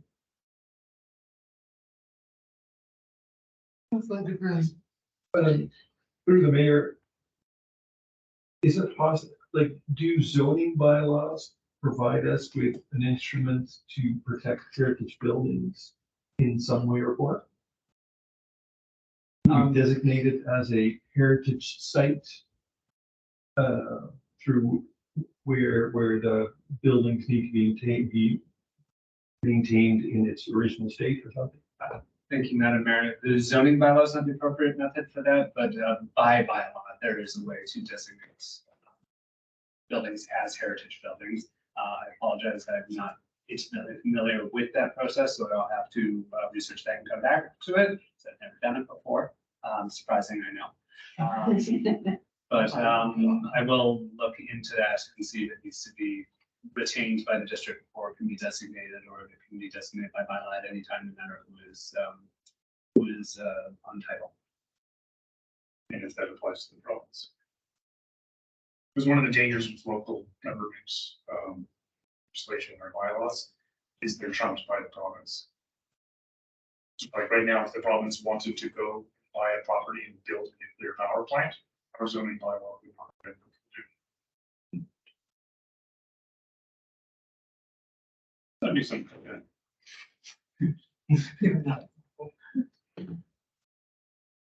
Any further questions or comments? Okay, we made the motion and we seconded it, ready to vote. Okay, let's vote for the first part. Number 1, all in favor? All opposed? Great. Okay, part two. Will someone please move that $10,000 from the district's land acquisition reserve fund be approved to cover the cost of a BC land survey to reestablish all survey points outlining the properties described as Lot 1 and Lot 2 of Block 1, town site of Lillooet, except Plan KAP 66089, and for the property transfer tax required to be paid to the province for the transfer of title. Somebody make that motion. Councillor McNary, seconded by Councillor Plan. Questions for staff? Comments? What's the chances of us not paying taxes on that? Thank you, Madam Mayor. I was in the time between I got this and I got here, I still haven't been able to get a response on that yet. Our contact with this has nothing to do with the taxation authority, and I'm still trying to get it up to hold someone there. So I apologize, I don't. How many days do we have? Like, do we have 90 days, 30 days? Thank you, Madam Mayor. In order to, it's 90 days at least for the survey requirements. And then we're waiting on the province to get to the proper transfer tax and for it to go through the crown process to actually get signed. To our name. So we need to do at least our bit first and then wait for them to tell us at which point we'll start looking into it exactly. And approximately, we do have to pay property taxes on it. Do we pay it on $10,000 we're granting right now? Or what do we pay that property tax on? Sure. It's property transfer tax, rather than property tax, but that is paid generally on the, sorry, not generally. That is paid on the assessed value of the land. Sorry, market value of the land. Obviously, I'm not in finance. So they do the assessments and then tell us what their what the tax is, and then do you know what the rate is for that? Yeah, but that is something that is charged on every land sale and transfer of properties. Okay. And it's a one-time thing. Do you think all costs will be within that $10,000? It's my hope, and if it's not, then we will back to council at that point. Any further questions, comments? Okay, seeing none? All in favor? All opposed? And then can I make a motion? Actually, I have two motions. I'd like to make a motion that staff look into a bylaw that will designate the old school building as a protected heritage building. Carry on. My second motion would be that staff come with a fully funded plan for the further development of the old school building within 1 year with public consultation.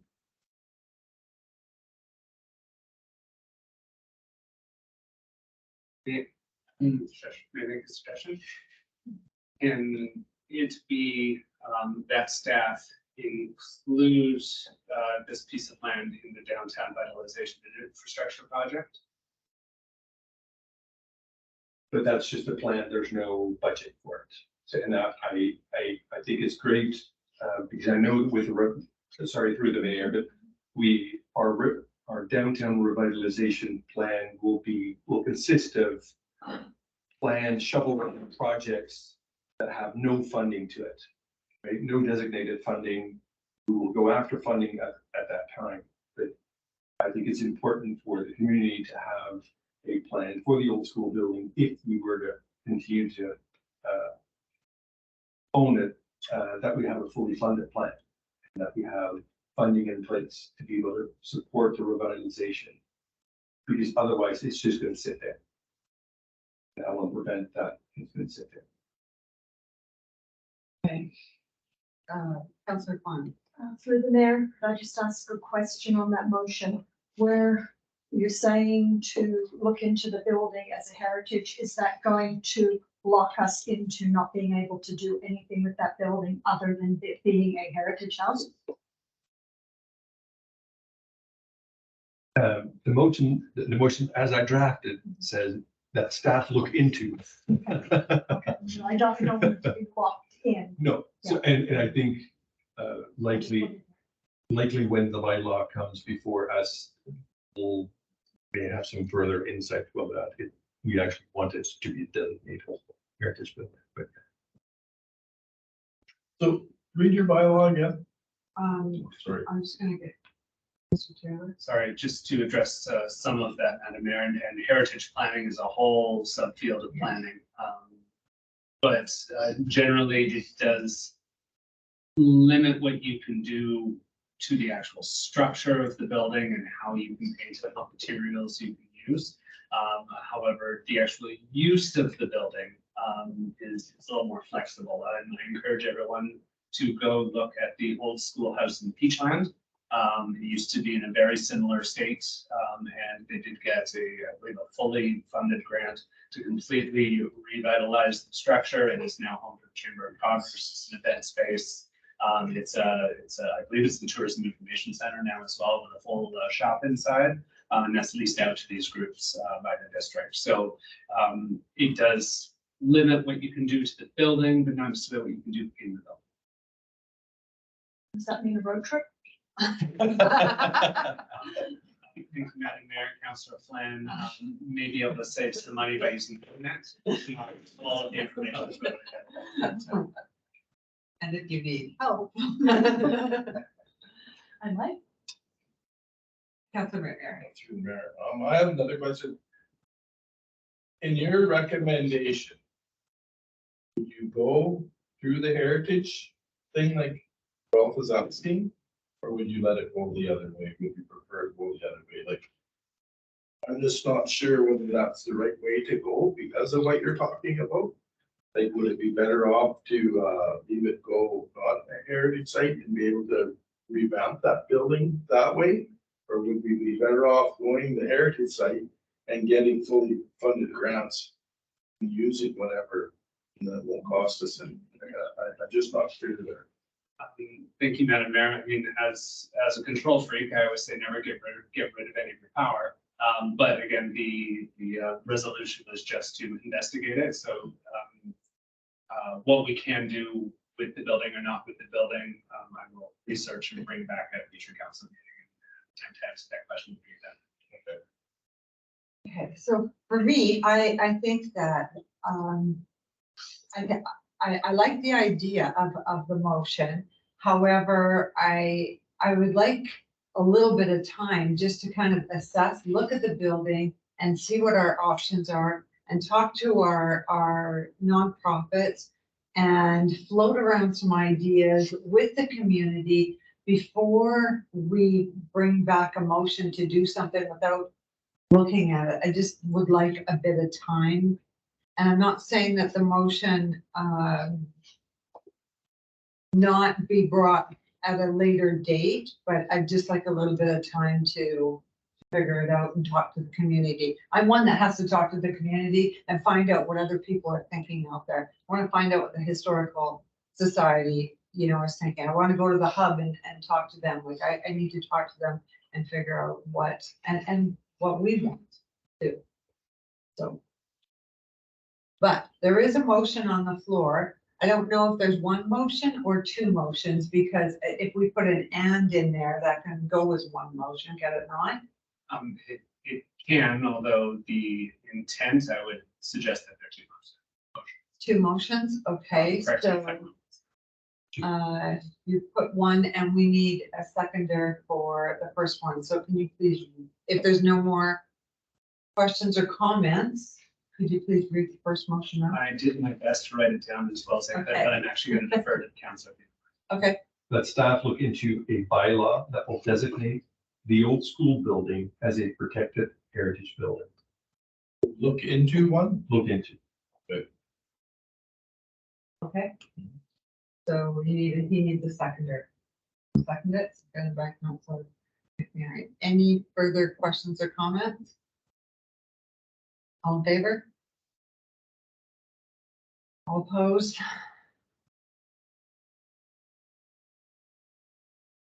Second one. Do my best on this one. That staff come back to council within 1 year with a plan and budget for the property described as lot 1 and lot 2 of block 1 town site of Little, except MK 66089. My cadence went the wrong direction at the end there, but it did end. Sorry, can you just read that again? That staff come back to council within 1 year with a plan and budget for the property legally described as lot 1 and lot 2, block 1, downside of Little, except KAB 66089. Okay, needs a seconder. Sorry, there's something about public engagement. I added that in, but I mean, That's what I.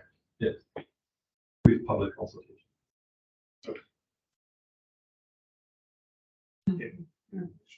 From me. Yes. I would love to have some direction to do public engagement on this. I would be hesitant to recommend that we have a hard deadline for coming back with a budget for it, because the public engagement itself, if that's brought back at some point in time, I'm sure. But that may actually lead council to decide, you know what, there's just not enough interest in the community or enough people talking about even funding this. Or there's such a disparity of ideas that this is the right time, the right thing to do. And it's almost looking too far into trying to determine that we need a budget when maybe public feedback may say that that's not even something you should be considering. Really directing us to do work that might not be necessary. Well, I'm not sure what the timeline, if that's a realistic timeline, if the conversations with community groups and so forth are taking longer just because of their availability. We might not have a solid plan that council feels comfortable with until a year has gone by and until we have council's approval for figuring out what the costs are going to be for that. Why would we try to cost something out, bring it to you and find out, well, we absolutely don't want that sort of activity taking place on that property. Why'd you waste all the time on the budget? That's for sure. Through the mayor, I mean, you're gonna ask the public whether or not they want a Peachland old schoolhouse. The public is gonna say, yes, we want that. It is only when you come back to them and say it's gonna cost you $3 million that the public then says. So I think that public consultation always has to go hand in hand in terms of not just what you want, but what are you willing to pay for, right? So I think that's and even if it's a rough budget, to go out and say, listen, if you want this, public space, and everyone says yes, then it's gonna cost X number of dollars in property taxes. So I think that's meaningful public engagement rather than just going asking, would you like to have a heated swimming pool? Yes, no one wants to pay for it.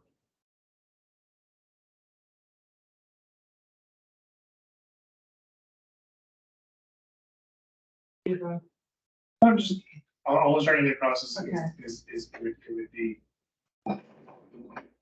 my feeling on it is that I would love direction that was simply about the public engagement and coming back with the recommendations or the ideas from that public engagement, re-engaging in this very conversation. Well, how does council feel about it? Do you want us to pursue one of those options over another one? Maybe we have 10 engagement on the top two ideas, and then another discussion with council, the committee as a whole, that then leads to, okay, this is the one we want to pursue. Now, here's the direction to go get a budget for.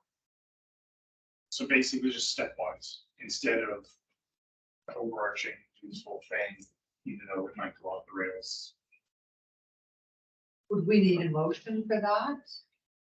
Or could we just direct? I would also like to include with that, but I don't know that we need to, make a motion but with the Historical Society getting that company to come in, if they could just maybe walk across the street and see what that would cost for us to get some sort of idea to move forward or not. Would that need a motion? Or is that something that we could just? if there's a cost for it that's not in the budget, then we can't follow this.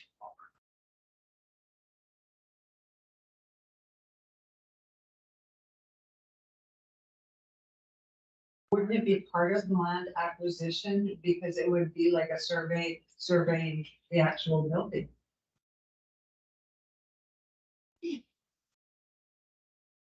I agree. We certainly tried it. Yeah, like, let's just see if we can kind of partner up there and get a little bit of an idea and bring it back to council and.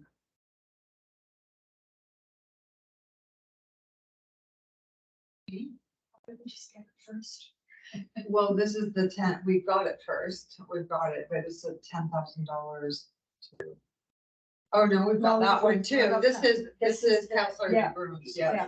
Yes, this is a different motion, which has been first, second, but not voted on the second motion.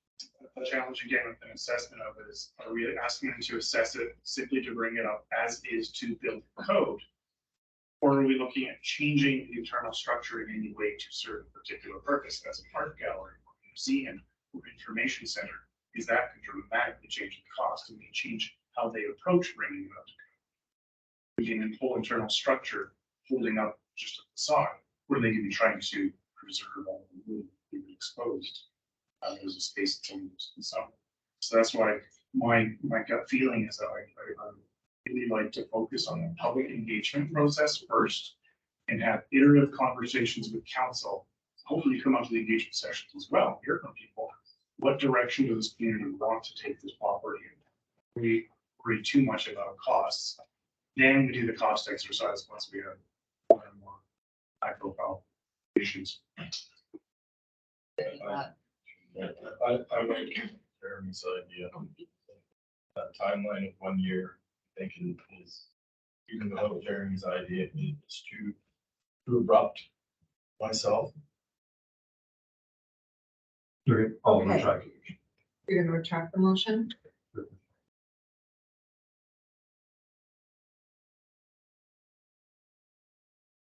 Vote on it. Ironically, we're moving on to 13, that was the motion. Okay, Okay. no, well, retract, it is a motion.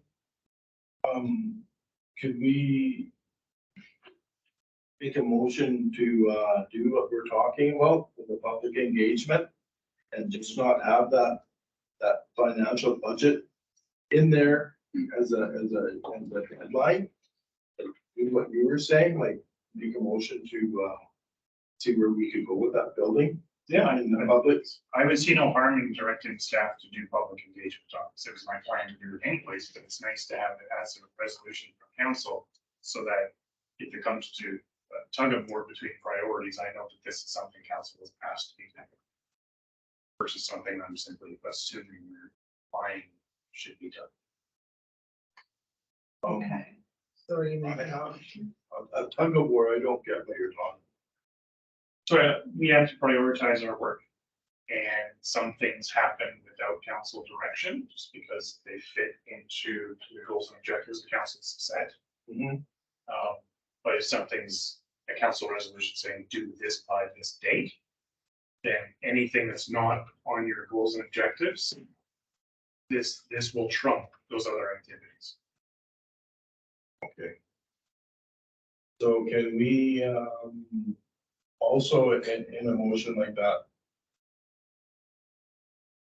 tell you to get it done, but don't put it in a priority situation, or is that just a waste of time? Staff will do it regardless, so unless there's a timeline or a particular direction. Okay. As my corporate officers quietly whispering in my ear, we don't actually have the property yet, so we might be. Yeah, okay. Yeah, I'll be quiet.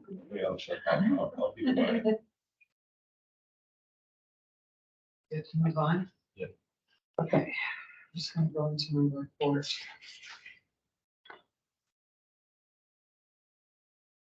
Okay, April 19th and 20th, I attended the SLRD in Pemberton. So a couple of things there. TELUS proposed a statutory right-of-way for telecommunications equipment over a portion of 405 Landfill Road by the dump here. So while the proposal stated equipment, including a fiber optic line to upgrade the internet services, I just felt that it was quite a broad request that didn't really identify exactly what they were doing besides the actual line. And it also stated that the right of way, so they're gonna get a right of way going up from the dump, and I actually have a little picture here. But it also stated that the right of way would be in exchange for $1 payable to the SOID.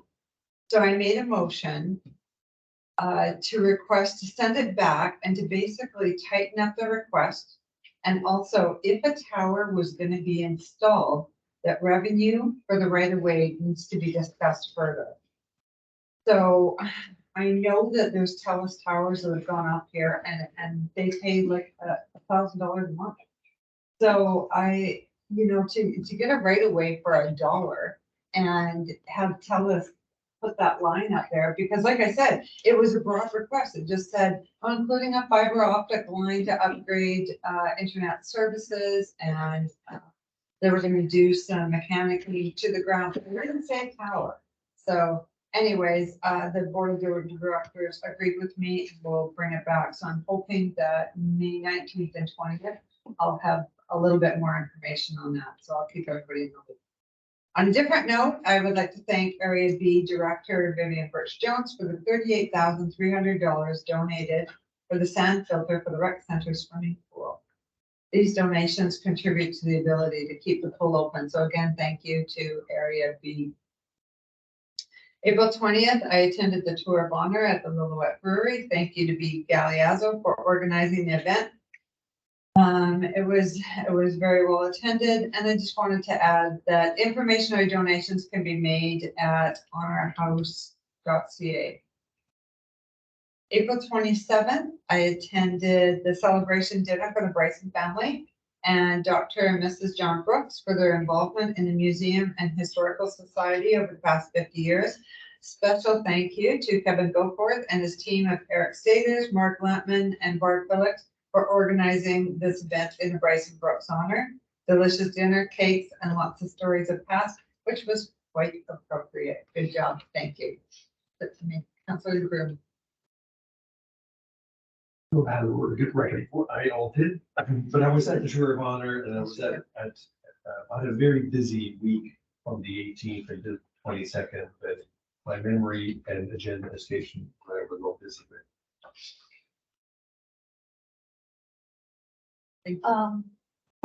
April 20th, I attended the Honor House Society. Their hopefuls pretty much covered everything there. I will say that I had not heard of the Honor House Society before, and I was very impressed with everything that they are offering for first responders and for military personnel. It's very impressive there. And April 25th, the Lillooet Community Fund Committee. Well, we sort of did that one already there, but we East Lillooet Society for the tire removal, the old stock car track, and also for the vehicle extraction training for Lillooet and District Rescue Society. Basically, it was a no-brainer for both these two nonprofits to give them the funding there, and I'm happy that council approved the $1,000 for each of the nonprofits. That's neat. Thank you. I went for a beer. And wound up at the honor thing there, and so other than that, it was an accident. Okay. Yeah. I got 3 notes today. Two of them are finance related. Property tax notices will be going out in the next couple of weeks. So please check your mailbox every day. A reminder, the utilities are due on June 5th. Be sooner than you think.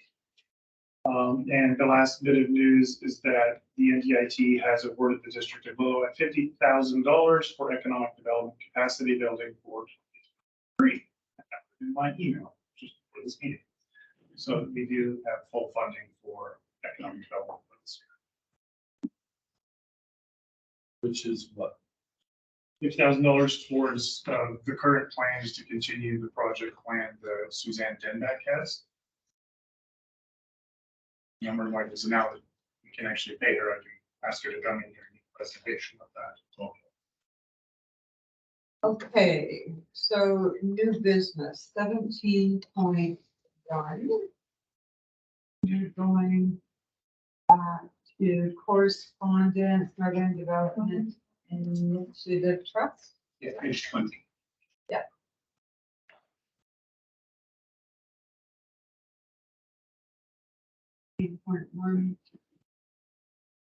Councilor Brown.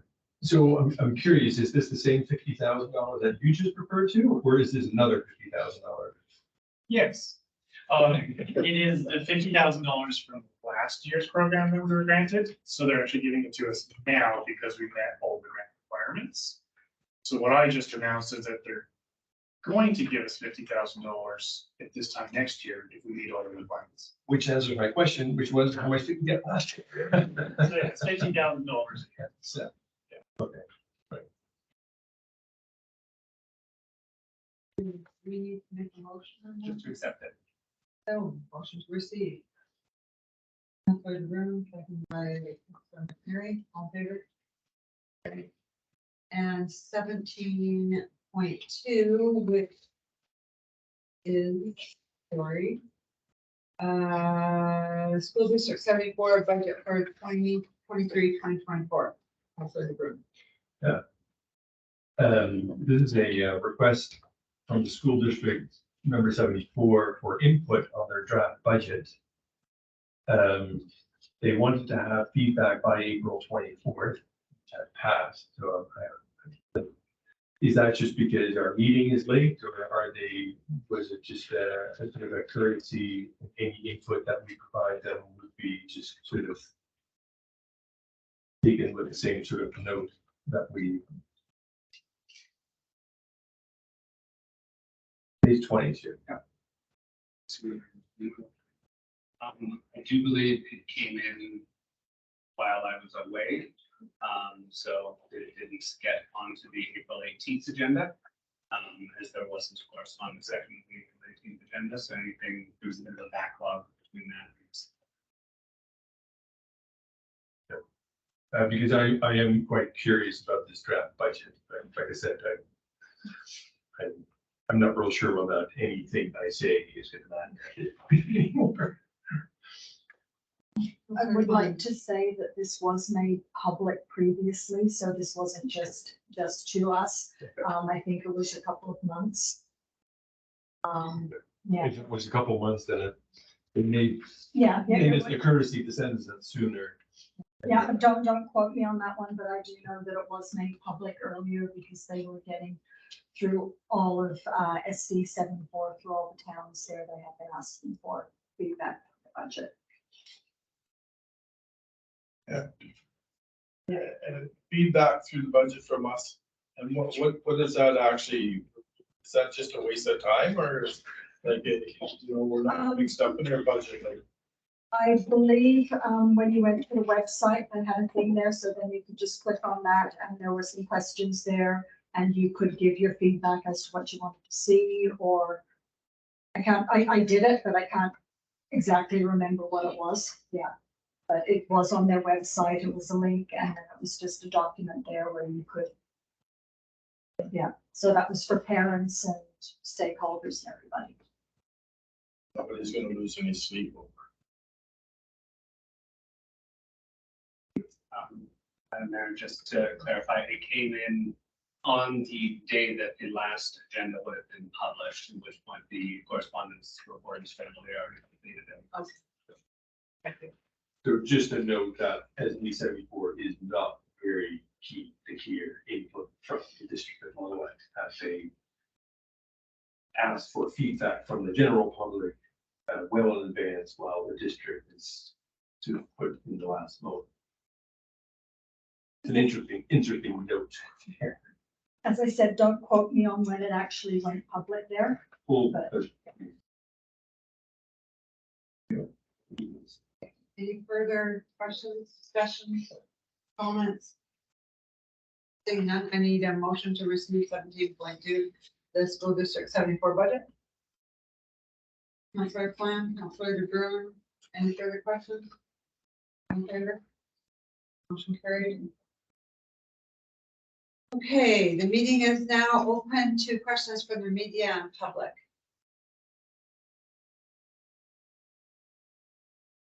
Yes. I would like to know, like your rules and regulations are kind of scattered and whatnot, and when you go into your office, they tell you one thing and they give you something else. And it feels to me like the question is, I would like to know why there's so many, a broad spectrum of things that you get for one question. So it feels like that you're on a cruise ship out there, and you guys are on a cruise ship, and we're in the dinghy, and we're rowing our little dinghies, and we're trying to keep up, because they give you one, thing for one thing, another thing for another thing, and you're going to see someone else, and it's a total different thing, for the same problem. Is there a specific that you want to identify? Well, like, first of all, like at the store, they wanted to know why we had an illegal apartment. We didn't. So then it was, oh, there's this little problem walking through the door. Then that got to this wayside. And there was other problems also. And so therefore you're basically trying to catch up, and those things have been already done, and they give you the wrong information. So the question is there one specific answer to your questions that you're asking, or is it all of the map?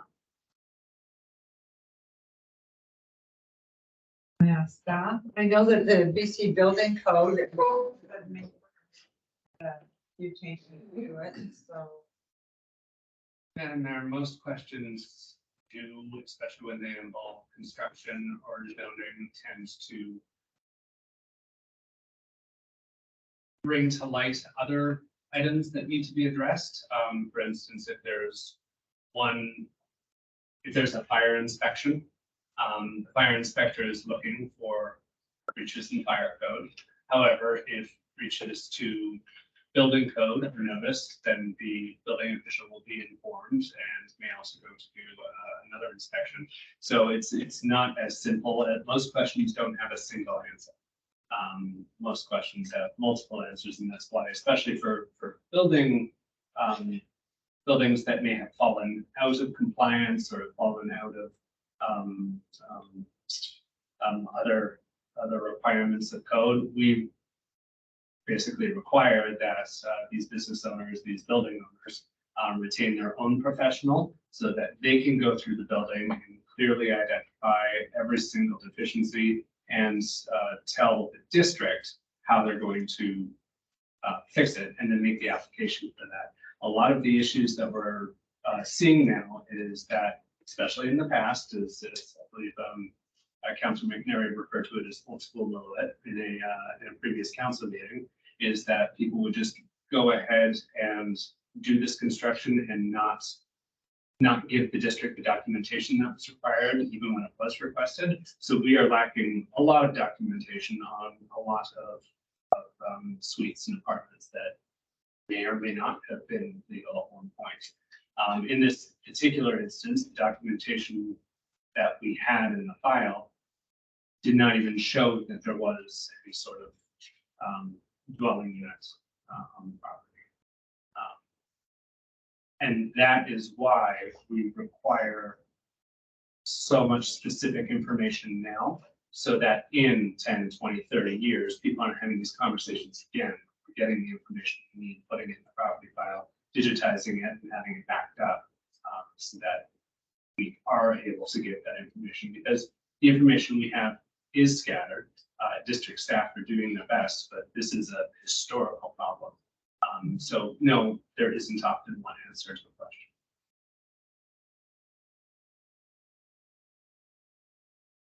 I think what Caroline is asking, how do you know what to fix if you're not told what needs fixing? You're talking about getting inspection after you fix something. But we have to have your fire inspector come in and say, this, and this has to be fixed, because it's not the approval. In comes your building code inspector, he said, this, and this has to be fixed. So what she's asking for is a definite written statement saying what has to be fixed. Thank you, Madam Mayor. The issue with doing that is that if we miss something, then the district is then liable for missing it. So we don't do those sorts of inspections. No one does those sorts of inspections. That is why there is private inspectors who do that and let us know. We're regulators, we're not designers. Yes, but how do you know what to fix if no one tells you what Thank they you, Madam Mayor. I'm fix? not going to continue to debate in this forum. We can have a conversation at the office at that point, but this isn't the appropriate forum for this conversation.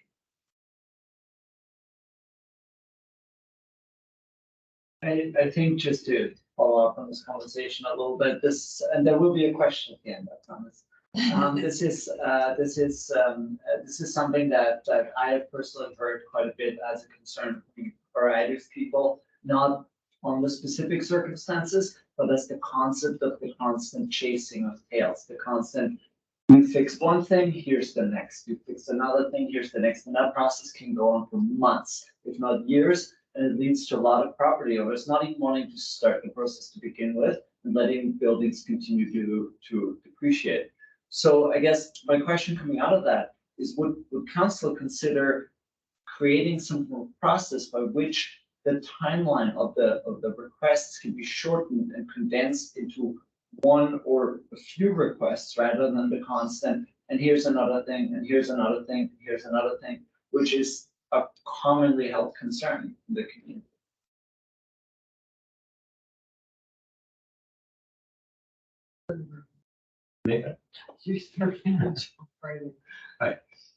Through the mayor, I think the gist of what I'm hearing here is that it's ultimately not the district's responsibility to inform property owners about their deficiencies.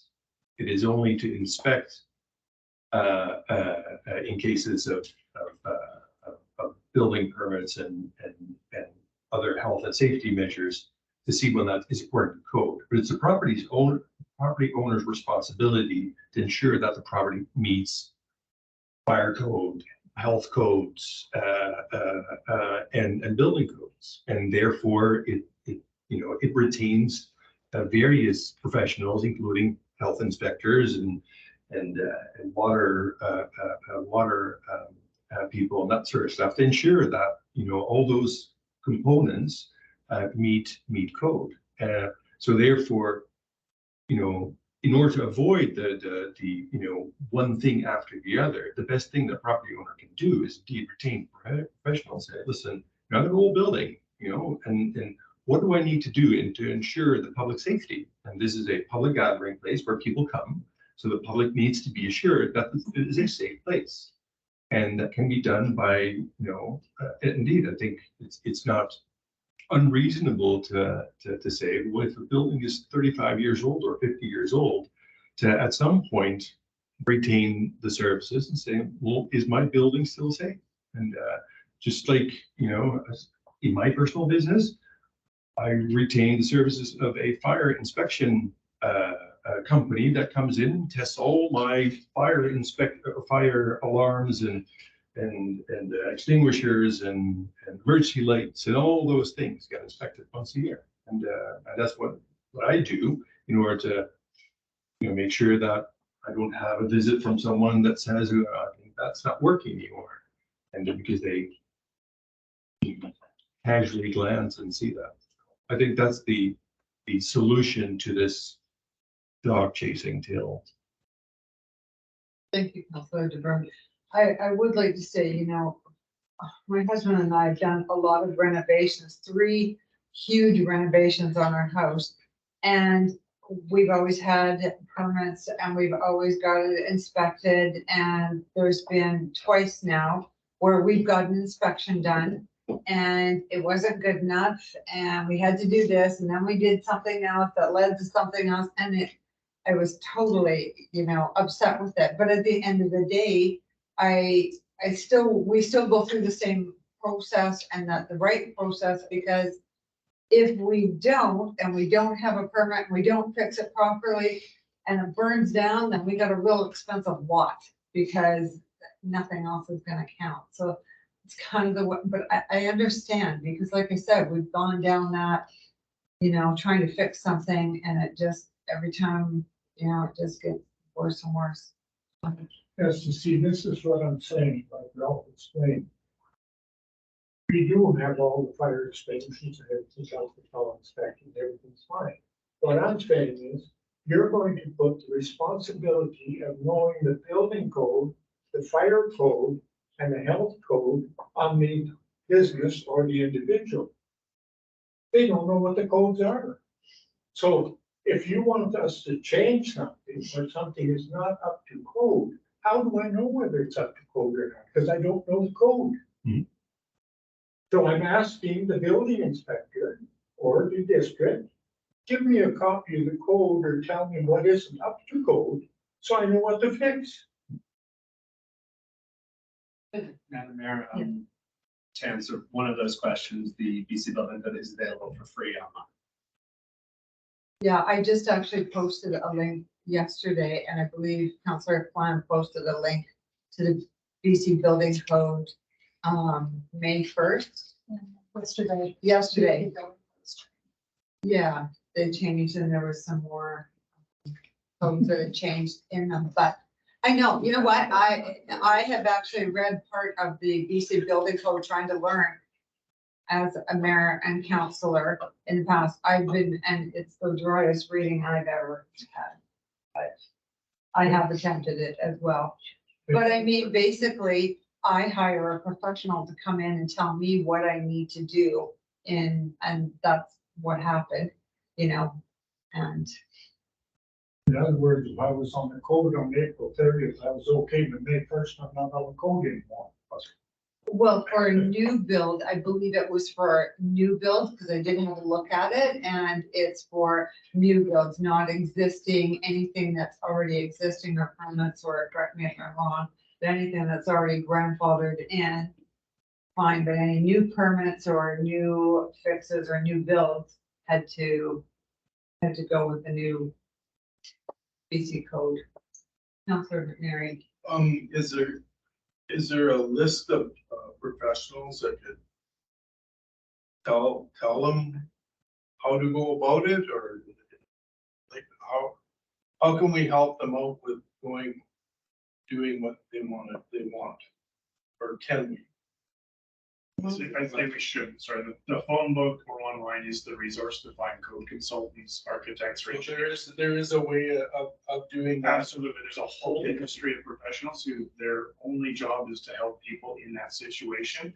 Get together a comprehensive list of what needs to be done on their property, as the law does require the property owner to be responsible. We are just an inspection party. And we can't provide advice on who to go to or where to look, because that again puts a liability back on us if that professional misses. But you can look that up. Absolutely. Yes. One more thing, a lot of these buildings were built in the 50s, 60s, 70s. Do you realize the cost of upgrading these buildings to modern building code? Is there not some grandfather clause somewhere? That thing has been built 50 years ago, was on code at the time, but is no longer on code. Well, I do know that half the hot farm has, things built, because it used to be in the SLRD. So it has things that are built right on the property line. And if we touch any of those buildings that are built right on the property line, then they have to be moved. You can't do them, because what was good 50 years ago is not good now. And they all have to be breathed on the hot farm. And same with, I'm sure your building was perfectly fine back then. But I do know, like, I understand what you're saying, but we are bound by our laws and our regulations. Get into specifics because it's not appropriate here, but nobody has asked anyone to completely bring any building on Main Street that is required of building permit to building code.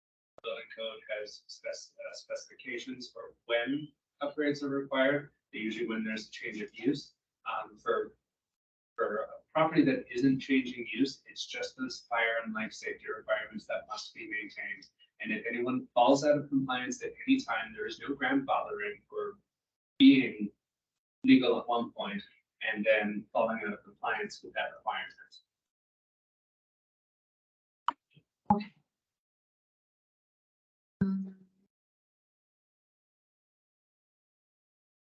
Okay, can I have a motion to move into a closed session, that the meeting of the District of Lillooet Council be closed to the public pursuant to the Community Charter Provision, Section 91C, Labor Relations and Other Employee Relations.